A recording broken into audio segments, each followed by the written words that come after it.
गेल्या 38 वर्षाच्या प्रॅक्टिसमध्ये हातात कागद घेऊन मार्गदर्शन करण्याचा हा पहिला योग आहे. कारण जेव्हा तुम्ही अनुभव कथन करत असता, तुम्हाला अनुभवावर आधारित काही बोलायचं असतं, तेव्हा कागदपत्रांची गरज नसते.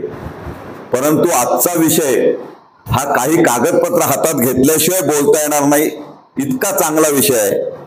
त्यामुळे मी सुरुवातीलाच अधिवक्ता परिषदेने हा विषय निवडल्याबद्दल या परिषदेचे सर्व पदाधिकाऱ्यांचे, श्रीराम ठोसर असतील, बागवे सर असतील किंवा त्यांचे सर्व सहकारी असतील, त्यांचं अभिनंदन करतोय, कौतुक करतोय. मित्रांनो, आपल्या वकील वर्गामध्ये ही जी काही आता निकोप स्पर्धा ज्ञानार्जनासाठी सुरू झालेली आहे, त्याबद्दल सुद्धा मला विशेष आनंद होतोय. जेणेकरून वेगवेगळ्या संघटनांनी कायद्याच्या विविध विषयांवर अनुभवी वकिलांकडून नवीन वकिलांना काहीतरी मार्गदर्शन मिळावं म्हणून जे काही प्रामाणिक प्रयत्न सुरू केलेत, त्याबद्दल सुद्धा मी त्यांचे अभिनंदन करतोय. मित्रांनो, मुळातच आजची सुरुवात करताना या तीनही कायद्यांचा कोणताही बाऊ तुमच्यापैकी कोणीही करू नका अशी विनंती मी करतोय. काहीही बदललेलं नाही. जे जुनं आहे तेच चालू आहे. फक्त त्याचं सुसूत्रीकरण झालेलं आहे आणि कालावघात कालांतराने पूर्वीचे जे कायदे होते त्यावेळेला जी परिस्थिती होती, मग ती सामाजिक असेल किंवा अन्य प्रकारची परिस्थिती होती, वैज्ञानिक परिस्थिती होती, ती बदलल्यामुळे नाईलाज म्हणून कायद्यात बदल करून, अमेंडमेंट करून कायदे दुरुस्त करण्यापेक्षा एक नवीन कायद्याचा संचच आपण लोकांसमोर ठेवूया, या भावनेने भारत सरकारने हे तिन्ही कायदे मंजूर करून घेतलेले आहेत. त्यामुळे आपण जे पेपरात वाचतोय, समाज माध्यमावर वाचतोय, आपण स्वतःचे जे अनुभव किंवा आपण स्वतःची मतं जी बनवतोय ती थोडी बाजूला ठेवूया. मुळातच या कायद्याची जरुरी का निर्माण झाली? तर मित्रांनो, 1860 हे वर्ष जरा लक्षात घ्या. आपल्याकडे वसाहतवाद सुरू झाला होता, साम्राज्यवाद सुरू झाला होता. भारताला 5 ते 10 हजार वर्षाचा ज्ञात इतिहास आहे. भारतामध्ये समाज रचना ही वेदांवर आधारित, उपनिषदांवर आधारित पूर्वीपासून होती. त्याच्यामध्ये जीवनमान कसं असावं, समाज राजकारण कसं असावं, सामाजिक न्याय कसा मिळावा, हे सर्व त्यामध्ये होतं आणि सातत्याने ते निर्णय साम्राज्यात आपण पाळत आलेलो आहोत. ज्यांची ज्यांची साम्राज्य आली त्यांचे त्यांचे कायदे आले, जीवन पद्धती आली. त्यामुळे भारतात कुठेतरी 1860 पूर्वी कायदाच नव्हता आणि कायद्याचं राज्यच नव्हतं असा जर कोणाच्या मनात गैरसमज असेल तर तो पहिला दूर करा. पण 1856 ला जो उठाव झाला तेव्हा इथल्या राज्यकर्त्यांनी किंवा साम्राज्यवादाने, इंग्रजांनी असं तिकडच्या पार्लमेंटमध्ये ठरवलं की भारताच्या वेगवेगळ्या मुलकात जे जे काही कायदे आहेत ते एकत्रित करून संपूर्ण भारताला असा कायदा आणला पाहिजे की ज्यामुळे आपलं अधिराज्य कायम राहील. त्यामुळे पहिला 1860 ला जो कायदा आला, त्याच्यापूर्वी जो मसुदा आला, लॉर्ड मॅकेनले यांनी पार्लमेंटमध्ये भाषण केलंय. ते अधिपटलावर आहे, आपल्याकडे ते संपूर्ण इतिहासाचा वस्तुपाठ म्हणून वाचलं जातं. त्यांनी मुळातच कायदा का आणतोय हे तिकडच्या पार्लमेंटमध्ये इंग्लंडला जेव्हा भाषण केलं आणि तो मसुदा तयार केला, त्याच्या सुरुवातीलाच म्हटलंय की आपलं साम्राज्य टिकवण्यासाठी, लोकांना दहशत निर्माण होण्यासाठी, कायद्याचा भीती राहण्यासाठी म्हणून आपण हा कायदा आणतोय. आणि म्हणून त्या कायद्याचं नाव आलं इंडियन पिनल कोड. त्यामुळे शिक्षा, दंड हे मुळात त्याचं एकसूत्री कार्यक्रम असलेला हा इंडियन पिनल कोड अस्तित्वात आला आणि आजपर्यंत स्वातंत्र्याला 75 वर्ष पूर्ण होऊन सुद्धा आपण त्याप्रमाणे चालतोय. त्यातले हे जे काही भाग आहेत, मग तो राजद्रोह असेल, प्रत्येक ठिकाणी द्रव्यदंड असेल, शिक्षा असेल, ही सर्व मला माझं राज्य करायचंय, ते सुरळीतपणे राहिलं पाहिजे, एकच संधी एकच छत्राखाली ते राहिलं पाहिजे आणि सर्व भारतीय नागरिक हे जणू काही गुलाम आहेत, अशा पद्धतीने विचारसरणीतून हा कायदा आला होता. परंतु त्या कायद्यात काही चांगल्या गोष्टी सुद्धा होत्या. त्यामुळे हे कायदे वाईट होते का? तर कायदे पूर्णपणे वाईट नव्हते, त्यांचा उद्देश काही अंशी वाईट होता, इथपर्यंत आपण बोलूया. आणि त्यातलाच एक कायदा आला, तो म्हणजे इंडियन एव्हिडन्स ऍक्ट. आणि मग या दोन कायद्यांना संपूर्ण फौजदारी प्रक्रिया कशी करायची याच्यासाठी निर्माण झाला तो क्रिमिनल प्रोसिजर कोड. आणि आजपर्यंत ते कायदे अस्तित्वात होते. 2 महिन्यापूर्वी ते कायदे बदलून आपण अधिकृतपणे नवीन कायदे स्वीकारलेले आहेत. हे तिन्ही कायदे बघितलेत तर तिन्ही कायद्याचं शेवटचं पान जर तुम्ही उघडलं, जसं कायद्याचं पहिलं पान महत्वाचं असतं की कायदा कुठे अस्तित्वात आला, कधीपासून अस्तित्वात आला आणि तो कोणाकोणाला लागू आहे, तसं शेवटचं पान हे सुद्धा संकीर्णाचं महत्वाचं आहे.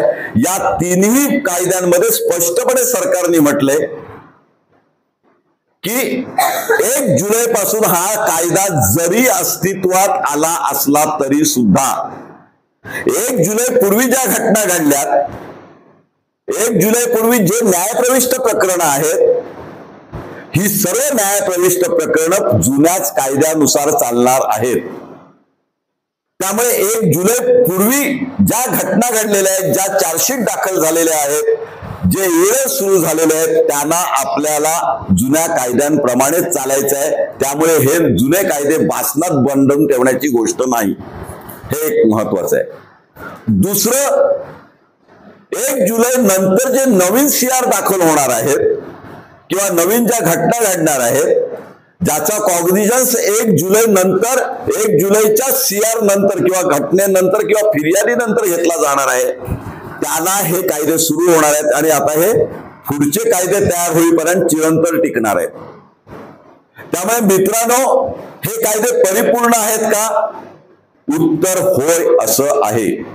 आपण या कायद्याकडे, जे मंजूर झालेले कायदे आहेत, त्याच्याकडे जरा होकारार्थी नजरेने, आशादायक वृत्तीने बघितलं पाहिजे की पूर्वीच्या कायद्यात होतं ते सगळं आपण घेतलेलं आहे, त्यातलं जे टाकाऊ होतं, कालबाह्य होतं, तेवढंच आपण वर्जिलेलं आहे किंवा टाकलेलं आहे.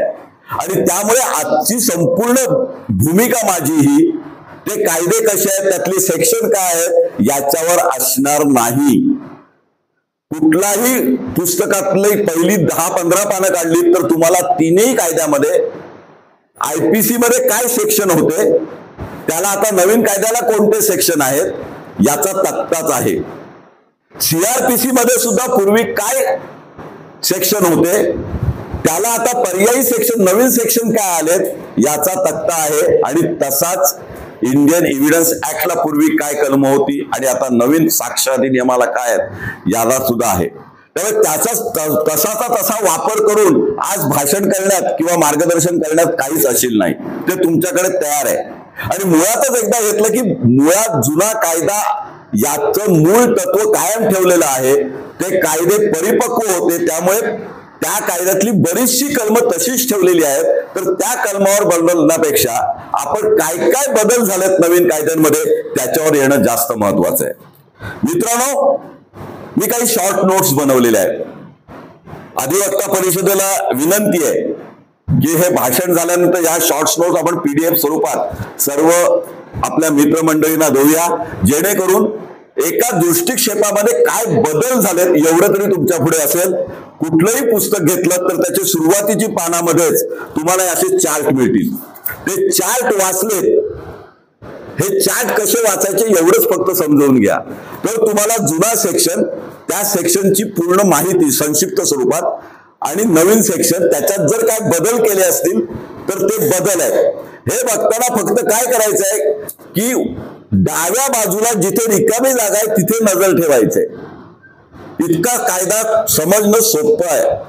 जिथे रिकामी जागा आहे तिथे एवढं समजायचं आहे की पूर्वीच्या कायद्यात ही तरतूद नव्हती आणि आताच्या कायद्यात, या नवीन कायद्यात बदललेल्या परिस्थितीनुसार समाजाचा दृष्टिकोन समोर ठेवून कायद्याचं राज्य आणि न्याय व्यवस्था समोर ठेवून हे नवीन बदल केलेले आहेत. ते एकदा समजून घेतले की कायद्यांचे उद्देश सहज समजतील.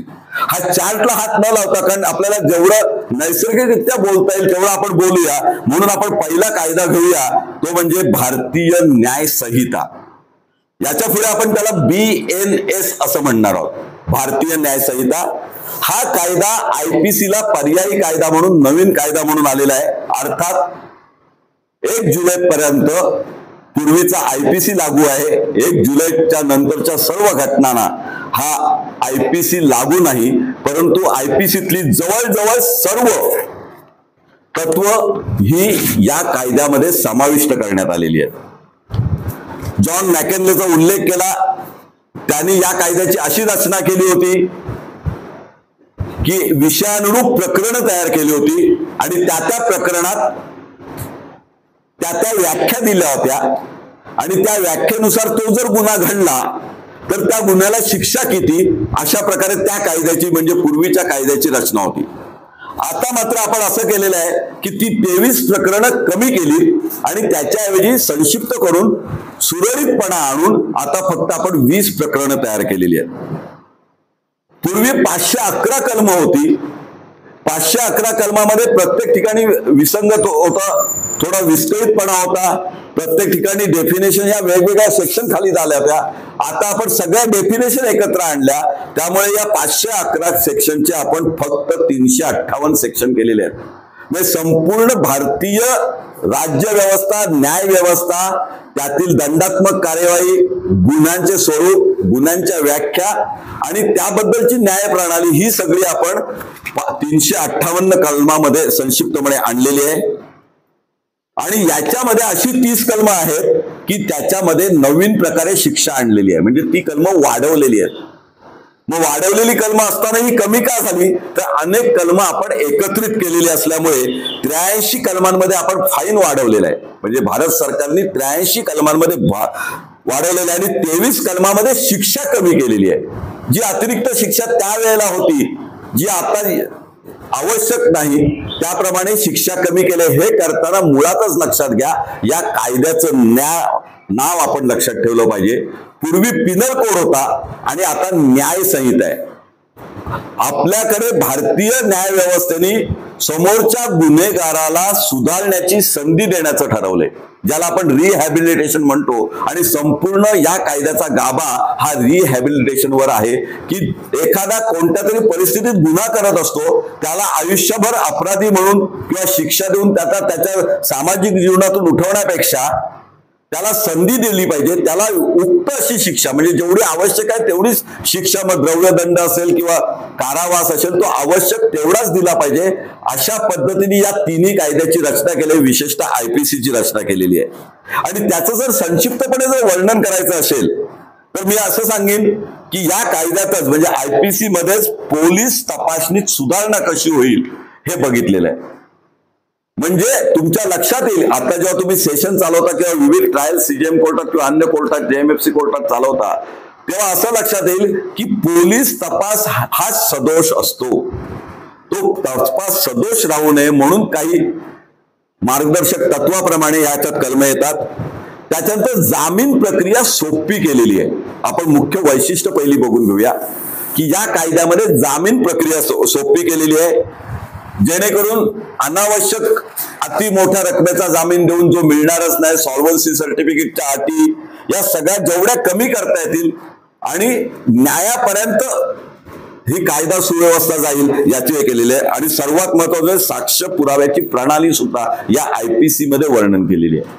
आपला इंडियन एव्हिडन्स ऍक्ट हा वेगळाच आहे, पण तरी सुद्धा IPC मध्ये सुद्धा त्याची, ज्याला म्हणता येईल की दखल घेतलेली आहे. आणि मृत्यूदंडाच्या ह्याच्यावर विचार केलाय की जेणेकरून मृत्यूदंड हा रेअरेस्ट ऑफ रेअर केसमध्ये होईल. मित्रांनो, लैंगिक गुन्ह्यासाठी मात्र या कायद्यात, आता नवीन कायद्यामध्ये अत्यंत कडक शिक्षा दिलेल्या आहेत. स्त्रियांच्या बाबतीत जे काय अपराध होतात त्याला अत्यंत कडक शिक्षा किंवा त्याच्या तपासामध्ये अनेक अटी घालण्यात आलेल्या आहेत. आणि संपत्तीच्या अधिकारांचे संरक्षण सुद्धा केलेले आहे, जे पूर्वीच्या कायद्यात तेवढे नव्हते. त्यामुळे ब्रिटिशांचा कायदा हा दंडात्मक कायदा होता. याच्यामध्ये काही डेफिनेशन स्पष्ट केलेले आहेत. त्याच्यामध्ये चाइल्डची डेफिनेशन स्पेसिफिक आलेली आहे. आता त्यामुळे 18 वर्ष हा कट ऑफ देऊन चाइल्ड हा विषय संपवलेला आहे. त्यामुळे ही डेफिनेशन सुद्धा महत्वाची होते. मॉब लिंचिंगच्या बाबतीत म्हणजे सामुदायिक हत्या ज्या केल्या जातात, सामुदायिक म्हणजे अत्यंत घेराव घालून निर्गुणपणे ठरवून काही हत्या केल्या जातात, त्याच्याबद्दल विशेष तरतुदी करण्यात आलेल्या आहेत. राजद्रोह हा विषय संपवून टाकलेला आहे. कारण 1920 साल 1860 साल हे सगळं तुम्ही नजरेसमोर आणा. टिळकाने अग्रलेख लिहिला म्हणून राजद्रोह होता. आता दुर्दैवाने आपले नवीन राज्यकर्ते तोच सेक्शन गैरवापर करत होते. इकडच्या कुठल्या संपादकांनी काही लिहिलं तर त्याला सुद्धा राजद्रोह केला अशा पद्धतीने अटक होत होतं. त्याच्यावर सर्वोच्च न्यायालयाने खूप चांगलं भाष्य केलं होतं. चंद्रचूड साहेबांनी चांगलं भाष्य केलं होतं. आणि त्यामुळे या राजद्रोहाला या कायद्यातून कमी करून सरकार विरुद्ध उठाव करणे हा भाग काढून तुम्ही भारतीय लोकशाहीला, संविधानाला हितकारक नाही अशा काही गोष्टी जर करत असाल तर त्याच्यावर दंडात्मक कार्यवाही केलेली आहे. अशी वेगळ्या पद्धतीने सुधारणा या जागेत आलेली आहे. आणि या कायद्याचं वैशिष्ट्य काय जर मला विचारलं तर या कायद्यामध्ये रिहॅबिलिटेशनची जास्त सोय केलेली आहे. अपराधांना सुधारण्याची संधी दिलेली आहे. आणि म्हणून सेक्शन 4F आलेला आहे. मित्रांनो, सेक्शन 4F हा अत्यंत महत्वाचा आहे. कारण यामध्ये छोट्या छोट्या गुन्ह्यांसाठी वर्षानुवर्ष जे खटले चालायचे आणि मग त्याच्या कुठेतरी 3 महिने 6 महिने 1 वर्षापर्यंत शिक्षा दिली जायची. आणि एखाद्या तरुणाचं साध्या साध्या अगदी भूक लागले बेकरीतला पाव चोरला तरी शिक्षा व्हायची सिद्ध झालं तर याला माणुसकीचा दृष्टिकोन ठेवून समाजसेवेची संधी दिलेली आहे. त्यामुळे या कायद्यातलं माझ्या दृष्टीने सर्वात महत्वाचं कलम कोणतं तर या कायद्याला आपण जर समाजसेवेचा पास किंवा समाजसेवेचा पाया म्हणून विचार केला तर 4F हा सेक्शन सगळ्यात महत्वाचा, ज्याच्यामध्ये न्यायाधीशांना जर गुन्हेगार पहिलाच गुन्हा असेल, सौम्य प्रकारचा गुन्हा असेल, त्याला चांगलं जीवन जगण्याची संधी देण्याची गरज असेल आणि त्या गुन्ह्यामुळे समाजावर खूप मोठा परिणाम होणार नसेल तर अशा गुन्ह्यामध्ये त्याला समाजसेवा करण्याची संधी, म्हणजे तू झाडं लाव किंवा तुझं जे क्षेत्र आहे त्याच्याप्रमाणे तू जाऊन शिकव गरिबांना किंवा अनाथाश्रमात जाऊन काम कर, अशा प्रकारची संधी देण्याची शिक्षा ही पहिल्यांदाच या कायद्यामुळे आणले. या कायद्याचा उद्देश आपण जागतिक पातळीवर जाण्याकरता आहे. त्या विषयावर मी येण्यापूर्वी मी सर्वानुमते जे कायद्याचं मंजूर होता आणि ड्राफ्ट आला त्याबद्दलच्या काही घटना सांगतोय. हा कायदा अचानक कुठल्या तरी गृहमंत्र्याच्या डोक्यातून आला का? उत्तर नाहीये. मी मगाशी जे म्हटलं की समाज माध्यमावरची टीका बाजूला ठेवणं गरजेचं आहे. कारण लॉ कमिशन विविध नॅशनल लॉ स्कूलचे मोठे पदाधिकारी किंवा ज्याला आपण म्हणता येईल की कायद्याचे अभ्यासक, ज्येष्ठ समाजसेवी वकील आणि समाजातले निर्णय घटक यांच्यातून लॉ कमिशननी हा कायदा दुरुस्ती मंडळाला मदत घेऊन अनेकांच्या सूचना घेऊन 100 पेक्षा जास्त दुरुस्त्या करून हा मसुदा मंजूर करण्यात आला होता. पुन्हा हा मसुदा लोकांच्या पाहण्यासाठी कित्येक काळ ठेवण्यात आला होता आणि त्यातून त्याचा सर्वाचा परिपाक म्हणजे हा कायदा आहे. आणि मग या कायद्यात असं लक्षात आलं की नवीन जीवन पद्धतीमध्ये सर्वात महत्व कशाला तर इलेक्ट्रॉनिक ऑफेन्स, सायबर ऑफेन्स हे खूप मोठ्या प्रमाणात होत आहेत. आर्थिक फसवणूक होते आणि व्हाईट कॉलर क्राईम हा अत्यंत वेगाने वाढतोय. त्याला कुठेतरी आळा बसला पाहिजे आणि त्यामुळे सायबर क्राईम बद्दल या कायद्यात विशेष दखल घेण्यात आलेली आहे. आणि मग त्या पद्धतीने हा कायद्यात सायबरला किंवा डिजिटल ऑफेन्सला एकदा महत्व दिल्यानंतर स्वाभाविकपणे CRPC आणि एव्हिडन्स ऍक्ट यामध्ये सुद्धा इलेक्ट्रॉनिक प्रणालीबद्दल, डिजिटल एव्हिडन्स बद्दल सॉफ्ट कॉर्नर देण्यात आलेला आहे. आणि त्यामुळे मला माहिती आहे की जेव्हा प्रत्यक्षात हे कायदे वापरले जातील तेव्हा अनेक अडचणींना आपण तोंड देणार आहोत. त्याकडेही मी जेव्हा CRPC वर बोलीन तेव्हा सांगेन. परंतु ह्या सर्व कायद्याचा गाभा जर बघितला तर सायबर क्राईम सुद्धा कंट्रोल करण्यासाठी आहे. आणि त्याच्यासाठी सायबर क्राईमचे गुन्हे, मग त्याच्यात डिजिटल एव्हिडन्स असेल, ज्या काही डिजिटल पद्धतीचा इलेक्ट्रॉनिक एव्हिडन्स असेल, तो ग्राह्य मानलेला आहे, तो स्वीकारलेला आहे. आणि त्यामुळे हा कायद्यातील ही कलम त्या अपराधांविरुद्ध सिद्ध होण्यास मदत होणार आहे. आणि त्यामुळे सायबर गुन्ह्याबरोबरच डिजिटलची गोपनीयता आणि त्याचे उल्लंघन याचा विषय या कायद्यात घेण्यात आलेला आहे. म्हणजे तुमच्यावर बंधन आहे की तुम्ही हा रेकॉर्ड इतरत्र उघड करायचा नाही देशहिताच्या दृष्टीने, आणि तरी सुद्धा तो उघड करण्यात आला किंवा त्याचं उल्लंघन केलं तर तो सुद्धा या कायद्यामध्ये गुन्हा मानलेला आहे. आणि दुसरं महत्वाचं कायद्यातलं वैशिष्ट्य म्हणजे संघटित गुन्हेगारांविरुद्ध अत्यंत कडक धोरण शासनाने या कायद्यामार्फत अवलंबलेलं आहे.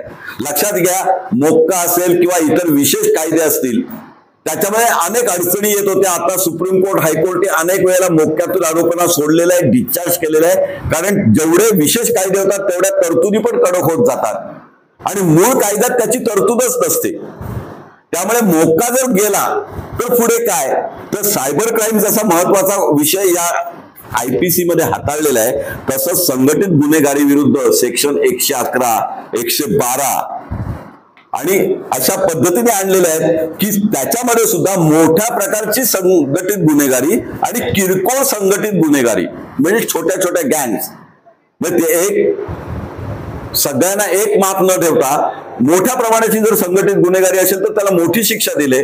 छोट्या प्रमाणाची जे किरकोळ अपराधाची संघटित गुन्हेगारी असतात, भुरटे चोर असतात, ते संघटितपणे टोळ्या बनवतात, त्यांच्यासाठी वेगळी संपूर्ण प्रणाली किंवा वेगळा सेक्शन 112 म्हणून त्यांनी आणलेला आहे. पण याच बरोबर सरकारने किंवा आपण कायदा तज्ञांनी, कायदा बनवणाऱ्यांनी, मंजूर करणाऱ्यांनी आपल्या संसदेने सेक्शन 113 आणलेला आहे. सेक्शन 113 हा आपल्या ATS ला पर्यायी सेक्शन आणलाय आणि दहशतवादी कृत्य म्हणजे काय याच्याबद्दल जास्त भाष्य त्याच्यात झालेलं आहे. आणि दहशतवादाबद्दल राष्ट्रहिताच्या विरुद्ध जर दहशतवाद असेल आणि प्रत्यक्ष त्याचा सहभाग असेल तर अनेक पर्याय त्याच्यात आणून, उपकल्म आणून त्यांना दहशतवादी कृत्याविरुद्ध जबरी शिक्षा ठोठवण्याची तरतूद या कायद्यात केलेली आहे. मित्रांनो, आपल्याकडचे जे संपूर्ण या कायद्याची रचना बघितली तर धर्मशास्त्र, मनुस्मृती, अर्थशास्त्र आणि न्यायशास्त्र ही आपल्याकडे जी पूर्वीची शास्त्र होती त्यातली जी चांगली तत्व आहेत, जी काळाच्या कसोटीवर टिकलेली आहेत, ती सर्व तत्व या IPC मध्ये नव्या म्हणजेच BNS मध्ये घेण्यात आलेली आहेत. आणि त्याच्यामध्ये महिलांच्या सुरक्षतेसाठी आणि महिलांच्या अधिकाराचं विशेष ध्यान ठेवलेलं आहे किंवा रक्षण करण्यासाठी विशेष तरतुदी करण्यात आलेल्या आहेत. मी मुद्दामून जेवढे सेक्शन कमी सांगता येतील तेवढे सांगण्याचा प्रयत्न करतोय. आणि मग आपण याच्याकडे येतो की सामुदायिक सेवा.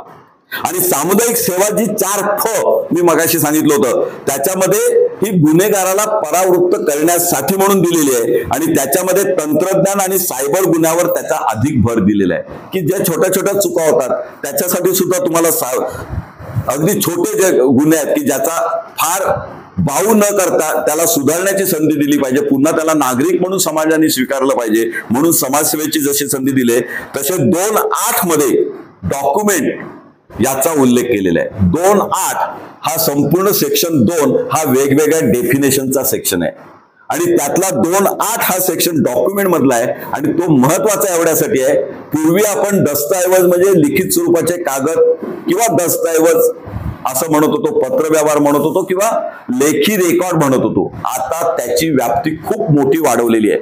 या तिन्ही कायद्यामध्ये दस्तऐवज डेफिनेशन मध्ये सर्व डिजिटल रेकॉर्ड, इलेक्ट्रॉनिक रेकॉर्ड हा सुद्धा त्याच्यात अंतर्भूत केलेला आहे. त्यामुळे या डॉक्युमेंट या व्याख्येची व्याप्ती इतकी वाढवलेली आहे की प्रत्येक ठिकाणी कोणताही गुन्हा सिद्ध होण्यासाठी नवीन काळामध्ये हे जे काय व्हॉट्सअप मेसेज असणार आहेत, ईमेल असणार आहेत, इलेक्ट्रॉनिक एव्हिडन्स असणार आहे, आता पेन ड्राईव्ह वरचा एव्हिडन्स असेल, हार्ड डिस्क वरचा एव्हिडन्स असेल, मेल वरचा एव्हिडन्स नसेल, पण इतर कोणते एव्हिडन्स असतील, मेसेज असतील, हे सगळे तुमच्या विरुद्ध पुरावे म्हणून वापरले जाणार आहेत. आणि त्याच्यामुळे सेक्शन 340 आणि 341 याची विशेष भर या कायद्यात घेण्यात आलेली आहे ती सायबर क्राईम साठी आणि बनावट इलेक्ट्रॉनिक रेकॉर्ड जो तयार केला जातो त्याच्यासाठी करण्यात आलेली आहे. त्यामुळे तुम्ही एखाद्याला बनावट इलेक्ट्रॉनिक रेकॉर्ड तयार करून जर फसवायचा प्रयत्न कराल तर तिथे सुद्धा शास्ती आलेली आहे आणि त्याच्यावर सुद्धा कंट्रोल आणण्याचा प्रयत्न या कायद्यात झालेला आहे. आणि संघटित गुन्हेगारी आणि दहशतवादी कृत्यामध्ये जसं मी मगाशी 111 आणि 113 सेक्शन सांगितले त्याचप्रमाणे पुन्हा पुन्हा जे गुन्हेगार पुन्हा पुन्हा त्याच प्रकारचे गुन्हे करतात त्याच्यासाठी सुद्धा कठोर शिक्षा वाढवत नेलेली आहे, हे सुद्धा या कायद्याचं एक वैशिष्ट्य आहे. आणि त्याच्यासाठी कलम 13 हा वैशिष्ट्यपूर्णपणे लिहिला गेलेला आहे. मित्रांनो, महिला आणि बालकांविरुद्ध पूर्वीचा जो आपला 375 सेक्शन होता, 498 सेक्शन होता, 374 होता, हे जे काही आयपीसीतले सेक्शन होते त्याला पॅरलल म्हणजे समांतर असे सेक्शन इथे सुद्धा आलेले आहेत. आणि महिला आणि बालकांविरुद्धच्या गुन्ह्यावर जो भर दिलेला आहे आणि सेक्शन 63 ते सेक्शन 99 हे सेक्शन खास ही समाज व्यवस्था अबाधित राहावी, स्त्रियांबद्दल बालकांबद्दल अपराध वाढू नयेत किंवा झाले अपराध तर त्याला कडक शिक्षा व्हावी याच्यासाठी केलेली आहे. आणि 20 वर्षापर्यंतची शिक्षा ती वाढवलेली आहे. म्हणजे जन्मठेप 14 वर्षाची इथपर्यंत आपण मर्यादित आलो होतो काही सुप्रीम कोर्टाच्या निकालाप्रमाणे. आता तिथे 20 वर्षापर्यंत शिक्षा वाढवलेली आहे. आणि हा कायदा करताना अनेक सुप्रीम कोर्टाच्या केस लॉचा विचार करण्यात आलेला आहे. दोन्ही सीआरपीसी मध्ये सुद्धा तोच विचार करण्यात आलाय. मग ते मी ज्यावेळेला सीआरपीसी म्हणेन तेव्हा अर्नेस्ट कुमार कसा इकडे डोकावतो सीआरपीसी मध्ये तेही लक्षात येईल. किंवा निर्णय जे केस लॉ आले मधल्या काळात गेल्या 10 वर्षामध्ये ज्याच्यामध्ये सामाजिक परिवर्तन अपेक्षित केलं होतं ते सर्व कायदे सेक्शन मध्ये आणून इन्कॉर्पोरेट करून कायदा अधिक सक्षम इफेक्टिव्ह बनवण्याचा प्रयत्न करण्यात आलेला आहे. या कायद्यामध्ये आणखीन एक सेक्शन महत्वाचा आहे मित्रांनो, तो तुम्ही लक्षात ठेवला पाहिजे. सेक्शन 195. सेक्शन 195 हा लोकसेवकांवरील हल्ल्याचा आहे. कोणी असेल लोकसेवक म्हणजे पब्लिक ऑफिसर किंवा पब्लिक सर्वंट याची व्याख्या पुन्हा वेगळी केलेली आहे, ती विस्तृत केलेली आहे. आणि तो जर त्याचं कायदेशीर कर्तव्य करतोय आणि ते कर्तव्य करत असताना तुम्ही आंदोलक असाल किंवा तुम्ही कोण निषेध करणारे असाल आणि त्याच्यावर हल्ला केलात किंवा व्यक्ती म्हणून तुम्ही त्याला अडवणूक केलीत आणि त्याला काही दुखापत केलीत किंवा त्याला त्याच्या कर्तव्यापासून वंचित ठेवण्यासाठी म्हणून काही अपराध केलात तरी सुद्धा तुम्हाला कडक शिक्षेला समोर जावं लागतं. याच्यामुळे हे जे विविध हल्ले सध्या होत आहेत ज्याला सामाजिक हल्ले म्हणता येतील त्याच्यामुळे कंट्रोल होण्याचा संबंध आहे. त्याच्यानंतर काही डेफिनेशन करताना आजच्या परिस्थितीप्रमाणे त्या डेफिनेशन केलेल्या आहेत. त्यातली मी मगाशी सांगितली त्याप्रमाणे डॉक्युमेंटची डेफिनेशन आणि इलेक्ट्रॉनिक रेकॉर्डची डेफिनेशन ही सर्वात महत्वाची आहे. या कायद्यामध्ये सरकारी कर्मचाऱ्यांनी जर गुन्हे केले तर त्याचा सुद्धा विचार केलेला आहे. अँटी करप्शन लॉ आपल्याकडे अस्तित्वात आहे, अस्तित्वात राहणार आहे.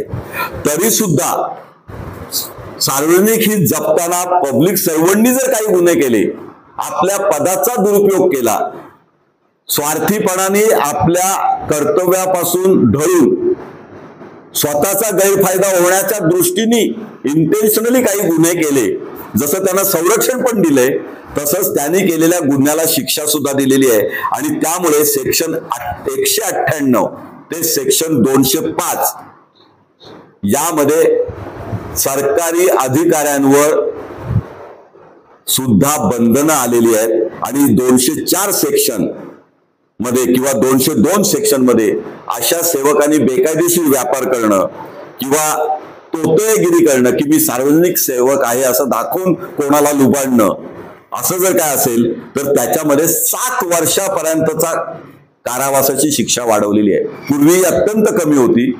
आता अशा पद्धतीने सरकारी यंत्रणेचा कोणत्याही प्रकारे जर दुरुपयोग केला तर तुम्हाला या सेक्शन मध्ये 198 ते 205 पर्यंत तुम्हाला खेचता येऊ शकतं, याचा सुद्धा विचार केला पाहिजे. मित्रांनो, आयपीसी मध्ये जे नव्हतं ते सुद्धा आता बीएनएस मध्ये आले. त्याच्यामध्ये आधुनिक गुन्ह्यातील तरतुदी म्हणजे पूर्वीचा जो सेक्शन 465 पासूनचा भाग होता त्याच्याऐवजी आता सेक्शन 340 आणून त्याच्यामध्ये 7 वर्षापर्यंतचा कारावास वाढवलेला आहे. जर तुम्ही बनावट डिजिटल शिक्के बनवलेत तर त्या बनावट डिजिटल शिक्षासाठी सुद्धा 341 सेक्शन आणलेलं आहे. आणि कोणत्याही प्रकारे आधुनिक तंत्रज्ञानाचा इलेक्ट्रॉनिक तंत्रज्ञानाचा तुम्ही वापर तोतेगिरी करण्याकरता, फसवणूक करण्याकरता, कोणाला लुबाडण्याकरता, गैरफायदा करण्याकरता किंवा कोणाचं आर्थिक नुकसान करण्याकरता जर करत असाल तर तुम्ही या सेक्शन खाली येता. आणि त्याला सुद्धा शिक्षेची तरतूद केली ही पूर्वी नव्हती. कारण त्यावेळेला आधुनिक तंत्रज्ञान त्या दृष्टीने पुढे आलं नव्हतं. आता जशी जशी आधुनिक तंत्रज्ञान येत आहे त्याप्रमाणे कायदे बदलत आहेत. इथेच मला सांगितलं पाहिजे, हा कायदा जरी परिपूर्ण झाला असला तरी तो आजच्या कसोटीवर टिकतोय. जेव्हा केसेस चालल्या जातील तेव्हा निर्णय केसला येणार आहेत, निर्णय दुरुस्त्या संभावित आहेत आणि त्याप्रमाणे हा कायदा आजच्या जगाच्या दृष्टीने किंवा उद्याच्या जगाच्या दृष्टीने आंतरराष्ट्रीय कायद्याचा विचार करून इतर आंतरराष्ट्रीय कायद्याप्रमाणे सुद्धा आपला कायदा सक्षम आहे याच्यासाठी याची रचना करण्यात आलेली आहे. आणि 228 सेक्शन मध्ये अनेक गोष्टींची तरतूद आहे. त्याचप्रमाणे बलात्कारित पीडितेची ओळख जर तुम्ही उघड केलीत, मग तुम्ही पत्रकार असा, खाजगी व्यक्ती असा, जेणेकरून तिचा आत्मसन्मान बिघडेल, त्या स्त्रीला समाजासमोर आणून काही बदनामी होईल, तर वेगळी शिक्षेची तरतूद केलेली आहे. 2 वर्षाच्या शिक्षेची तरतूद केलेली आहे.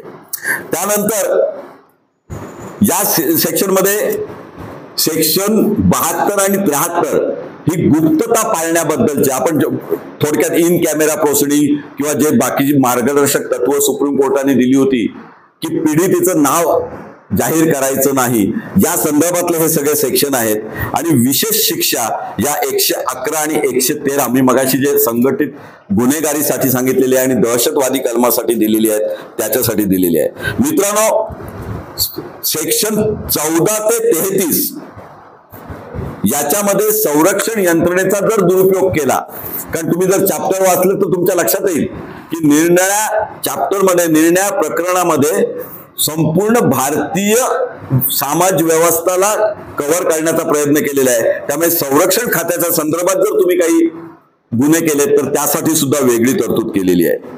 त्याच्यानंतर मी मगाशी जे सांगितलं की अल्प गुन्हे आणि प्रशासनिक उल्लंघन जर काय असेल, म्हणजे सेक्शन 290 असेल, तर केवळ दंड करून किंवा थोडीशी शिक्षा करून सुद्धा जर त्याच्यावर अन्याय होत असेल तर, किंवा नवीन कायद्याच्या 279 प्रमाणे जर काही छोटे गुन्हे असतील तर त्याला समाजसेवा करण्याची संधी देऊन त्याचं परिमार्जन करण्याचा प्रयत्न करण्यात आलेला आहे. मित्रांनो, 497 हा जो आयपीसीचा सेक्शन होता तो आपला आता वगळलेला आहे. थोडक्यात मी अगदी सोप्या भाषेत सांगण्याचा प्रयत्न करतोय. बदललेल्या समाज व्यवस्थेमध्ये परस्त्री गमन हा फार मोठा गुन्हा ठेवलेला नाही, कारण शेवटी जसं भारतीय समाज व्यवस्था बदलते त्याप्रमाणे हा कायदा फ्लेक्झिबल होतोय, हे इथे लक्षात घेतलं पाहिजे. मात्र त्याच्यामुळे कोणताही इतर अपराध होत असेल तर त्याला मात्र शिक्षेची तरतूद केलेली आहे. त्यामुळे कुणाच्याही वैयक्तिक जीवनावर, खाजगी जीवनावर तुम्हाला टीका करता येणार नाही, त्याच्यावर गुन्हे दाखल करता येणार नाही जोपर्यंत कन्सेंट हा भाग आहे.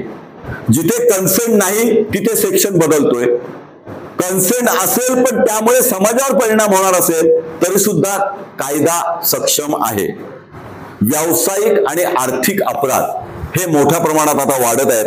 त्यामुळे सेक्शन 403 यामध्ये केवळ आपण जे पूर्वीचे सेक्शन 420 आणला होता आणि त्याच्या खालोखालचे सर्व सेक्शन आणि त्याच्या आधीचे सेक्शन आणि नंतर मग 468, 471 याचं चांगल्या प्रकारे वर्गीकरण करून सरकारी सेवकाकडून काय फसवणुकीचे गुन्हे होत असतील, आर्थिक अपराध होत असतील, खाजगी व्यक्तीकडून आर्थिक अपराध होत असतील तर त्याच्यासाठी सुद्धा विशेष तरतूद करण्यात आलेली आहे. जो पूर्वीचा 498 सेक्शन होता तो अधिक सक्षम करण्यात आलेला आहे आणि क्रूरतेचा अपराध सुद्धा फौजदारी राहतो या पद्धतीने याची रचना करण्यात आलेली आहे.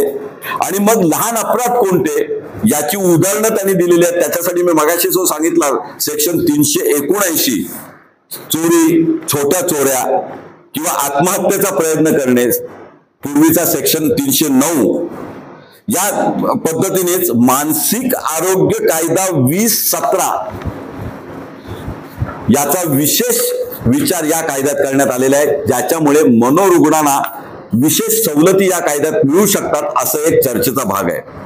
म्हणजे थोडक्यात त्यांची उपचार करणे, देखभाल करणे आणि त्यांना पुन्हा समाजात आणण्याची संधी देणे, याच्यासाठी जसं आयपीसीत उल्लेख केलाय तसा सीआरपीसी मध्ये उल्लेख केलेला आहे. आणि अपराध मुक्तीचे परिणाम म्हणून फौजदारी न्याय प्रणालीतील भार कमी करण्यासाठी, पर्यायी विवाद निवारणाला प्रोत्साहन देण्यासाठी, आधुनिक सामाजिक मानदंडाची सुसंगता साधण्यासाठी आणि पुनर्वसनावर लक्ष केंद्रित करण्यासाठी या कायद्याची रचना झाली असं थोडक्यात म्हणता येईल.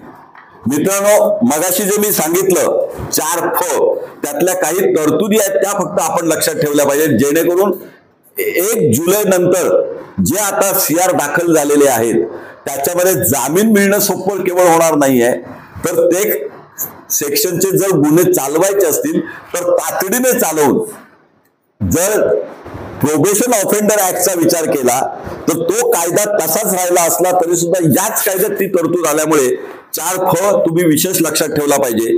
त्याच्यामुळे सेक्शन 302 नवीन कायद्याचा, साधी चोरी असेल तर त्याच्यासाठी तुम्हाला समाजसेवेची शिक्षा मागून आपल्या अपराधाला सुधारण्याची संधी कोर्टाकडून मागता येईल. पण त्याच्यामध्ये पूर्वीचा त्याच्यावर अपराध नसला पाहिजे, अपराध हा अत्यंत कमी रकमेचा असला पाहिजे. 305 सेक्शन प्रमाणे सार्वजनिक ठिकाणी गोंधळ वगैरे घालण्याचा जो अपराध आहे तो त्याच्यात कव्हर केलेला आहे.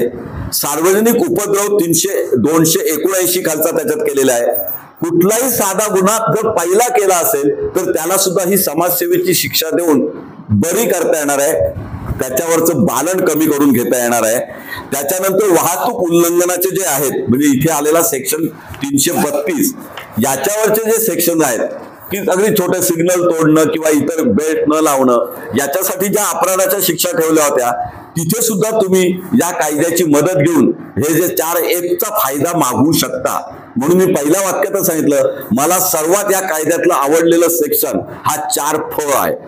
त्यामुळे सामुदायिक शिक्षा, सामुदायिक सेवा ही शिक्षा म्हणून गणलेली आहे आणि त्याच्यासाठी निर्णायक क्रायटेरिया दिलेले आहेत.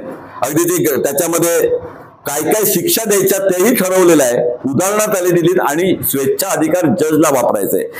ग्राफिटी काढायचं आहे, म्हणजे सार्वजनिक ठिकाणी चांगलं पेंटिंग करायचं आहे, सार्वजनिक ठिकाणं सुधारण्यासाठी प्रयत्न करायचे आहेत, धर्मादाय संस्थांमध्ये जाऊन प्रत्यक्ष मदत करायचं आहे किंवा कोणत्याही सामाजिक प्रकल्पात भाग घ्यायचा आहे, सामाजिक शिक्षणासाठी मदत करायचं आहे, या शिक्षा म्हणून आपण सुद्धा मागू शकतो आणि न्यायाधीशांना त्या देता येतात हे आपल्याला माहिती असलं पाहिजे आणि आपण न्यायाधीशांच्या गळी उतरवलं पाहिजे. म्हणून या सेक्शनवर मी जास्त जोर दिलाय. मित्रांनो, कुठल्याही अन्य देशात, मग ऑस्ट्रेलिया असेल, सिंगापूर असेल,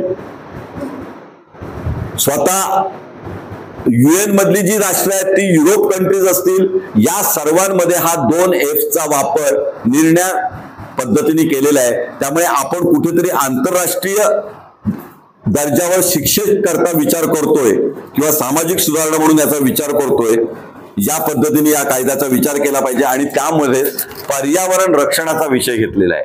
त्यामुळे सामुदायिक शिक्षा याच्यामध्ये पर्यावरण रक्षणासाठी सुद्धा घेतलेला आहे. थोडक्यात हा कायदा हा खूप काही बदल आणेल असा आहे. हे बोलत असतानाच मी काही या कायद्यातल्या त्रुटीवर सुद्धा भाष्य करणं अपेक्षित आहे. जुने सेक्शन नवीन पद्धतीने घेतलेले आहेत, त्यामुळे हा कायदा नसता तर काय झालं असतं, कायद्यात दुरुस्ती करून काही सेक्शन वगळले असते, काही सेक्शन मध्ये ऍडिशनल भर दिला असता, तरी सुद्धा काही गोष्टी मानसिकता याचा विचार करून हा कायदा केलेला आहे.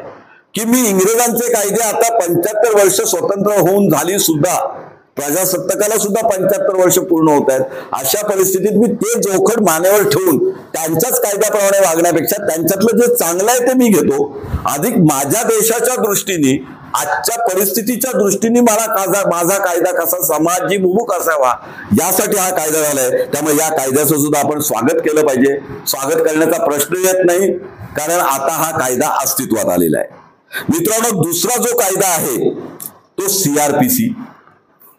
सीआरपीसीला पर्यायी कायदा आणलाय, तो भारतीय नागरिक सुरक्षा संहिता 2023 चा.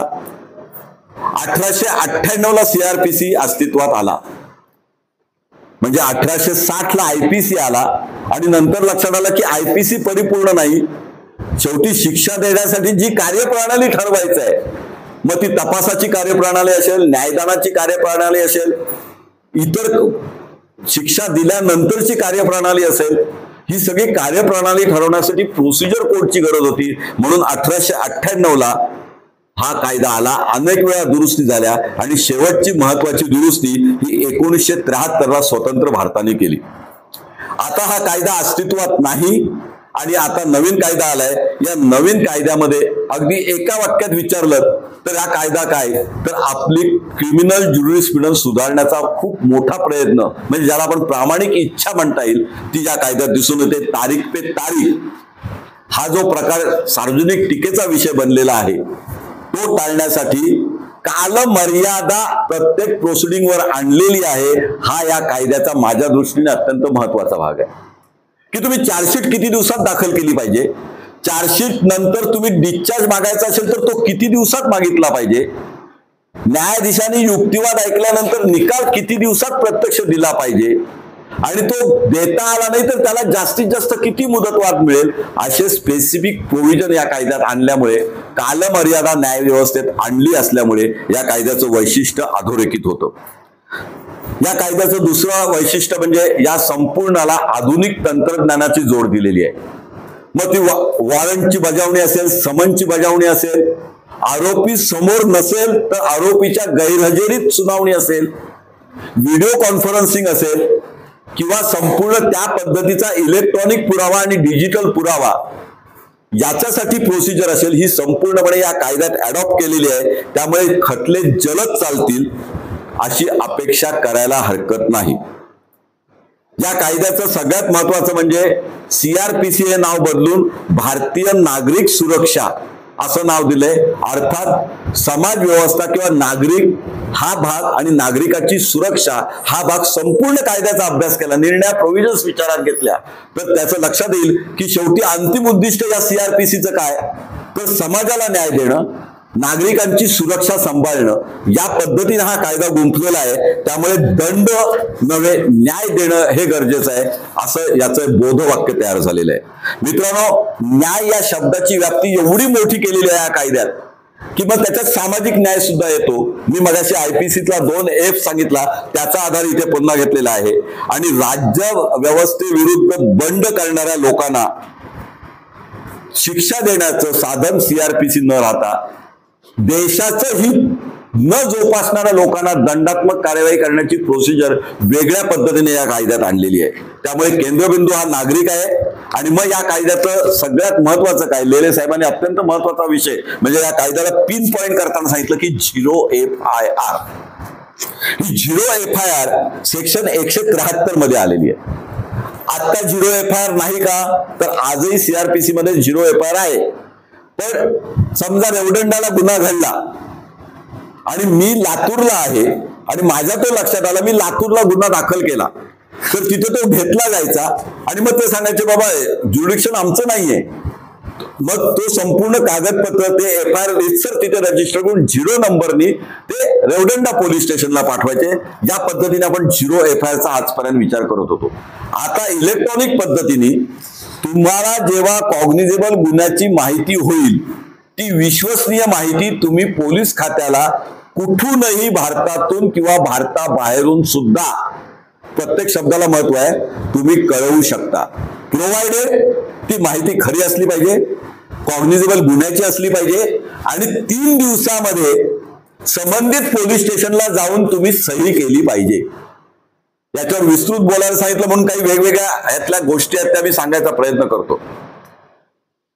FIRची व्याख्याच आलेली आहे, पूर्वीच्या कायद्यात पण आले, आत्ताच्या कायद्यात पण आलेली आहे. हा कायदा सुद्धा म्हणजे CRPC सुद्धा अत्यंत संक्षिप्त करून ज्याची वर्गवारी अत्यंत वेगवेगळ्या प्रकरणामध्ये केलेली आहे. त्याच्यामध्ये लॉ सेट इन मोशन ही सगळ्यात महत्वाची संज्ञा आहे.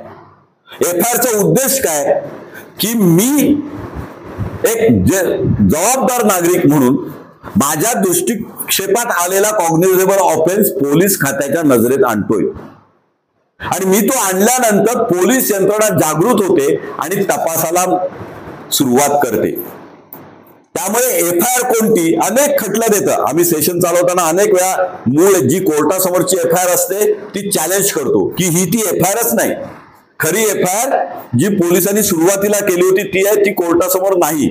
आणि मग त्यावेळेला हा प्रश्न यायचा की कोर्टासमोरची FIR ही FIR नसेल तर FIR शिवाय खटला कसा चालेल. आणि मग ही FIR जर कोर्टासमोरची संशयास्पद आहे तर खरी FIR कोर्टासमोर का नाही. इथे प्रश्न असा निर्माण झालाय की आता बदललेल्या परिस्थितीत व्हॉट्सअप असेल, मेल असेल, त्याला नाही येता आलं तरी शक्य तितक्या लवकर पोलीस यंत्रणा जागृत व्हावी आणि अपराध्यांनी, आरोपींनी आपले विरुद्धचे पुरावे किंवा गुन्ह्याचे पुरावे नष्ट करू नयेत म्हणून पोलीस यंत्रणा जागृत करण्यासाठी हा 0 FIR किंवा 173 सेक्शन आणलेला आहे. आणि त्याला 3 दिवसाची तरतूद एवढ्यासाठी ठेवलेली आहे की कोणी फेक FIR करू नये, की मी केली हे सांगायला मी तिथे आलो पाहिजे. आता त्याच्यातही प्रत्यक्ष येणं गरजेचं आहे, प्रत्यक्ष सही घेणं गरजेचं आहे की डिजिटल सिग्नेचरने ते व्हेरिफिकेशन होऊ शकतं, याबद्दलचे वाद सुरू झालेले आहेत. पुढे त्याच्यावर केस लॉ नक्की येईल.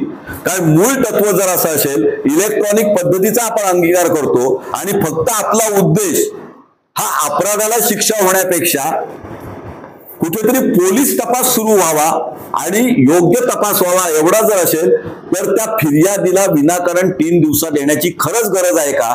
पोलिसांसमोर दुऱ्या काढण्याची गरज आहे का. आता यस, कायद्याप्रमाणे आलं पाहिजे, पण याच्यात नक्की सुधारणा होणार आहे. नवीन केस लॉ नक्की येईल. पण त्याचबरोबर प्राथमिक चौकशीची तरतूद या कायद्यात केलेली आहे.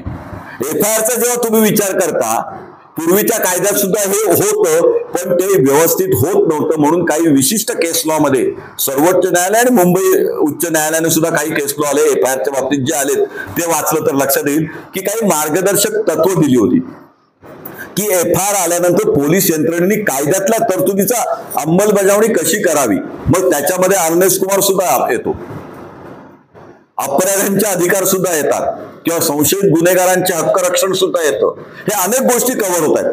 मग यामध्ये 14 दिवसामध्ये प्राथमिक चौकशी करायचं आहे. जरी मी कोणती FIR कुठूनही दिली आणि 3 दिवसात जाऊन FIR नोंद केली तरी सुद्धा पोलिसांना तो अधिकार देण्यात आलेला आहे. आता जसा फायदा होणार आहे तसा गैरफायदा पण होणार आहे. या 14 दिवसात पोलिसांनी ठरवायचं आहे तो दखलपात्र गुन्हा आहे किंवा नाही.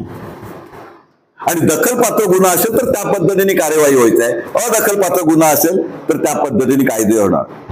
आता इथे 14 दिवस हा आपल्याला जसा छोटा काळ वाटतो तसाच गुन्हेगारांच्या दृष्टीने किंवा ज्यांनी खरंच अपराध केलेला नाही त्यांच्या दृष्टीने मोठा काळ होऊ शकतो. कारण जे खरंच निरपराध आहेत, ज्यांच्यावर तो खोट्या तक्रारी येऊ शकतात, येणार आहेत. कारण समाजात दोन्ही बाजू आहेत. खोटे कायद्याचा गैरवापर करणारे सुद्धा आहेत, कायद्याचा सदुपयोग करणारे सुद्धा आहेत. पण कायद्याचा गैरवापर करणाऱ्यांना याचा फायदा होऊ शकतो किंवा पोलिसांमधले असे काही जे घटक आहेत की कायद्याचा बडगा दाखवून काही निरपराध लोकांना छळण्याचे प्रकार होतात ते सुद्धा याच्यामुळे होऊ शकतात. हा सुद्धा धोका आपण अभियोक्ता म्हणून, वकील म्हणून समजून घेतला पाहिजे आणि त्याच्यावर अंकुश येण्यासाठी काही सूचना शासनाला दिल्या पाहिजेत किंवा पोलीस खात्याला दिल्या पाहिजेत.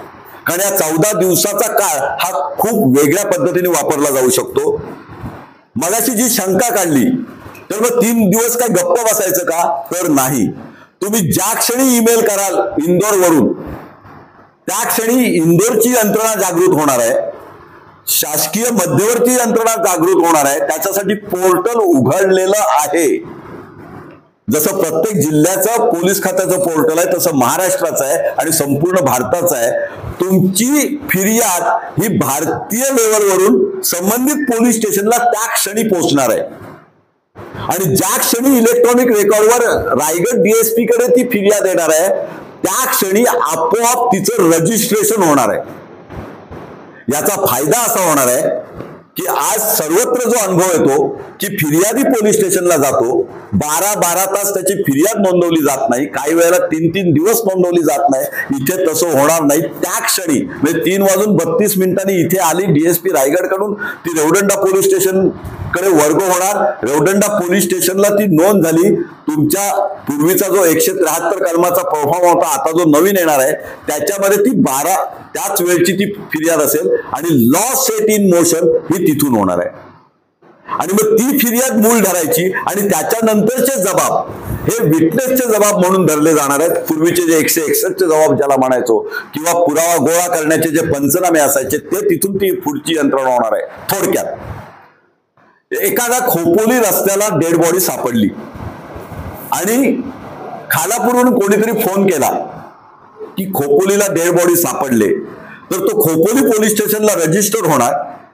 खोपोली पोलीस स्टेशन तिथे जाणार, पंचनामा होणार, इन्क्वेस्ट पंचनामा होणार. या सगळ्याला CR नंबर असेल. आतापर्यंत काय असायचं, बऱ्याच वेळेला CR नंबर नसायचा, कारण नंतर फिर्याद दाखल व्हायची. इथे ती त्रुटी काढण्यात आलेली आहे, त्यामुळे ह्याचा चांगला फायदा होऊ शकतो असं म्हणायला हरकत नाही. त्यानंतर हा संपूर्ण सेक्शन किंवा 173 का आला, तर आपण लक्षात ठेवलं पाहिजे, निर्भया हत्याकांड जे झालं त्याच्यामध्ये वर्मा समिती नेमली होती आणि वर्मा समितीने या सूचना केल्या होत्या. त्या वर्मा समितीच्या सूचनेनुसार या FIR बद्दल अधिक स्पष्टीकरण झालं आणि FIR कशी असावी, त्यातल्या त्रुटी कशा काढाव्यात, ही जी मार्गदर्शक तत्व होती ती या कायद्यात आणली गेली. त्यामुळे निर्भया हत्याकांडाची आणि वर्मा समितीचा या सेक्शनशी महत्वाचा संबंध आहे. गुन्ह्याची जी प्राथमिक चौकशी करायची ती 173(3) खाली आहे. मगाशी मी सांगितलं, त्यामुळे जास्त भाष्य न करता 14 दिवसात पोलिसांना ती संपवायची आहे चौकशी आणि निष्कर्षाप्रत यायचा आहे आणि तो अहवाल जवळच्या JMFC साहेबांना द्यायचा आहे. त्यामुळे तक्रार अर्ज आला, पोलिसांनी तो ड्रॉवर मध्ये ठेवला, मग दोन्ही पार्टीनं बोलवून घेतलं, बाकीची सगळी व्यवस्था झाली आणि मग तो तक्रार बाहेरच्या बाहेर मिटली, असं आता होणार नाही. 14 दिवसात तुम्हाला पटल्यावर काय तो तुमचा अहवाल ठेवायचा आहे. तो बरोबर चुकीचा याची बाजू कोर्टात मांडली जाईल. जर फिर्यादी पक्षावर किंवा पीडितेवर अन्याय झाला, पीडितेच्या नातेवाईकांवर अन्याय झाला, तर ते न्यायालयात तक्रार करू शकतात. पूर्वी जो 156(3) होता त्याचा थोडा डायल्यूट करून हा भाग आणलेला आहे. तात्काळ प्रायव्हेट कंप्लेंट शिवाय आलेल्या अहवालावर आधारित राहून JMFC साहेब किंवा न्यायदंडाधिकारी, जे प्रथम न्यायदंडाधिकारी असतील, ते तात्काळ कॉग्निजन्स घेऊ शकतात, पोलिसांना सूचना देऊ शकतात. मित्रांनो, मगाशी मी तुम्हाला सांगितलं होतं अर्नेस्ट कुमार आणि सेक्शन 41. आता सेक्शन 41 डायल्यूट करण्यात आलेलं आहे आणि ती सगळी प्रिन्सिपल्स आता सेक्शन 35 मध्ये आणलेली आहेत. त्यामुळे CRPC मध्ये विनाकारण निरपराध माणसांना अटक होऊ नये, त्यांचं जे सामाजिक स्वास्थ्य असतं किंवा स्वतःची जी इब्रत असते ती लयाला जाऊ नये म्हणून अनेक संरक्षण देण्यात आलेले आहे. त्याच तरतुदी आहेत. अर्नेस्ट कुमारचीच तत्व घेतली, मगाशी वर्मा समितीची घेतली तशी अर्नेस्ट कुमार मधली मार्गदर्शक तत्व आहेत तीच घेतलेली आहेत की 7 वर्षाचा अपराध असेल, प्रत्यक्ष पोलीस कस्टडीची गरज नसेल, काही विशेष रिकव्हरी नसेल किंवा समाजाला त्या गुन्हेगारापासून धोका नसेल, तो पुन्हा मोठा गुन्हा करण्याची शक्यता नसेल, तर अशा वेळी त्याला पोलिसात आणून डांबण्यापेक्षा त्याला नोटिसा काढा, त्याची प्राथमिक चौकशी करा, त्याच्याकडचा डॉक्युमेंटरी एव्हिडन्स घ्या, त्याचं म्हणणं ऐकून घ्या आणि दोघांचंही म्हणणं ऐकून इथे गुन्हा होऊ शकतो का आणि होत असेल तर कुठल्या चौकटीत बसवायचा हे सेक्शन 35 सांगतो. त्यामुळे पूर्वीच्या 41ला 35 सेक्शन आलाय, हे जरा लक्षात ठेवलं तर लक्षात येईल. दोषारोप पत्र दाखल करताना अटक दाखवायची जी तरतूद आता आपण करत होतो या अर्नेस्ट कुमार नंतर, तीच तरतूद आता सुद्धा आहे. आता उलट अधिक संरक्षण देऊन तुम्हाला डायरेक्ट कोर्टामध्ये हजर राहण्याची संधी दिली जाते आणि त्याच्यासाठी कोणत्याही प्रकारे तुम्हाला नोटीसची बजावणी होते. जर तुम्ही आला नाही तर 190 प्रमाणे कार्यवाही होते. त्यामुळे असं मोकळं सोडलेलं नाही की दोषारोप दाखल करा मग मला पाहिजे तेव्हा मी येईन, पाहिजे तेव्हा जामीन देईन, असं नाही.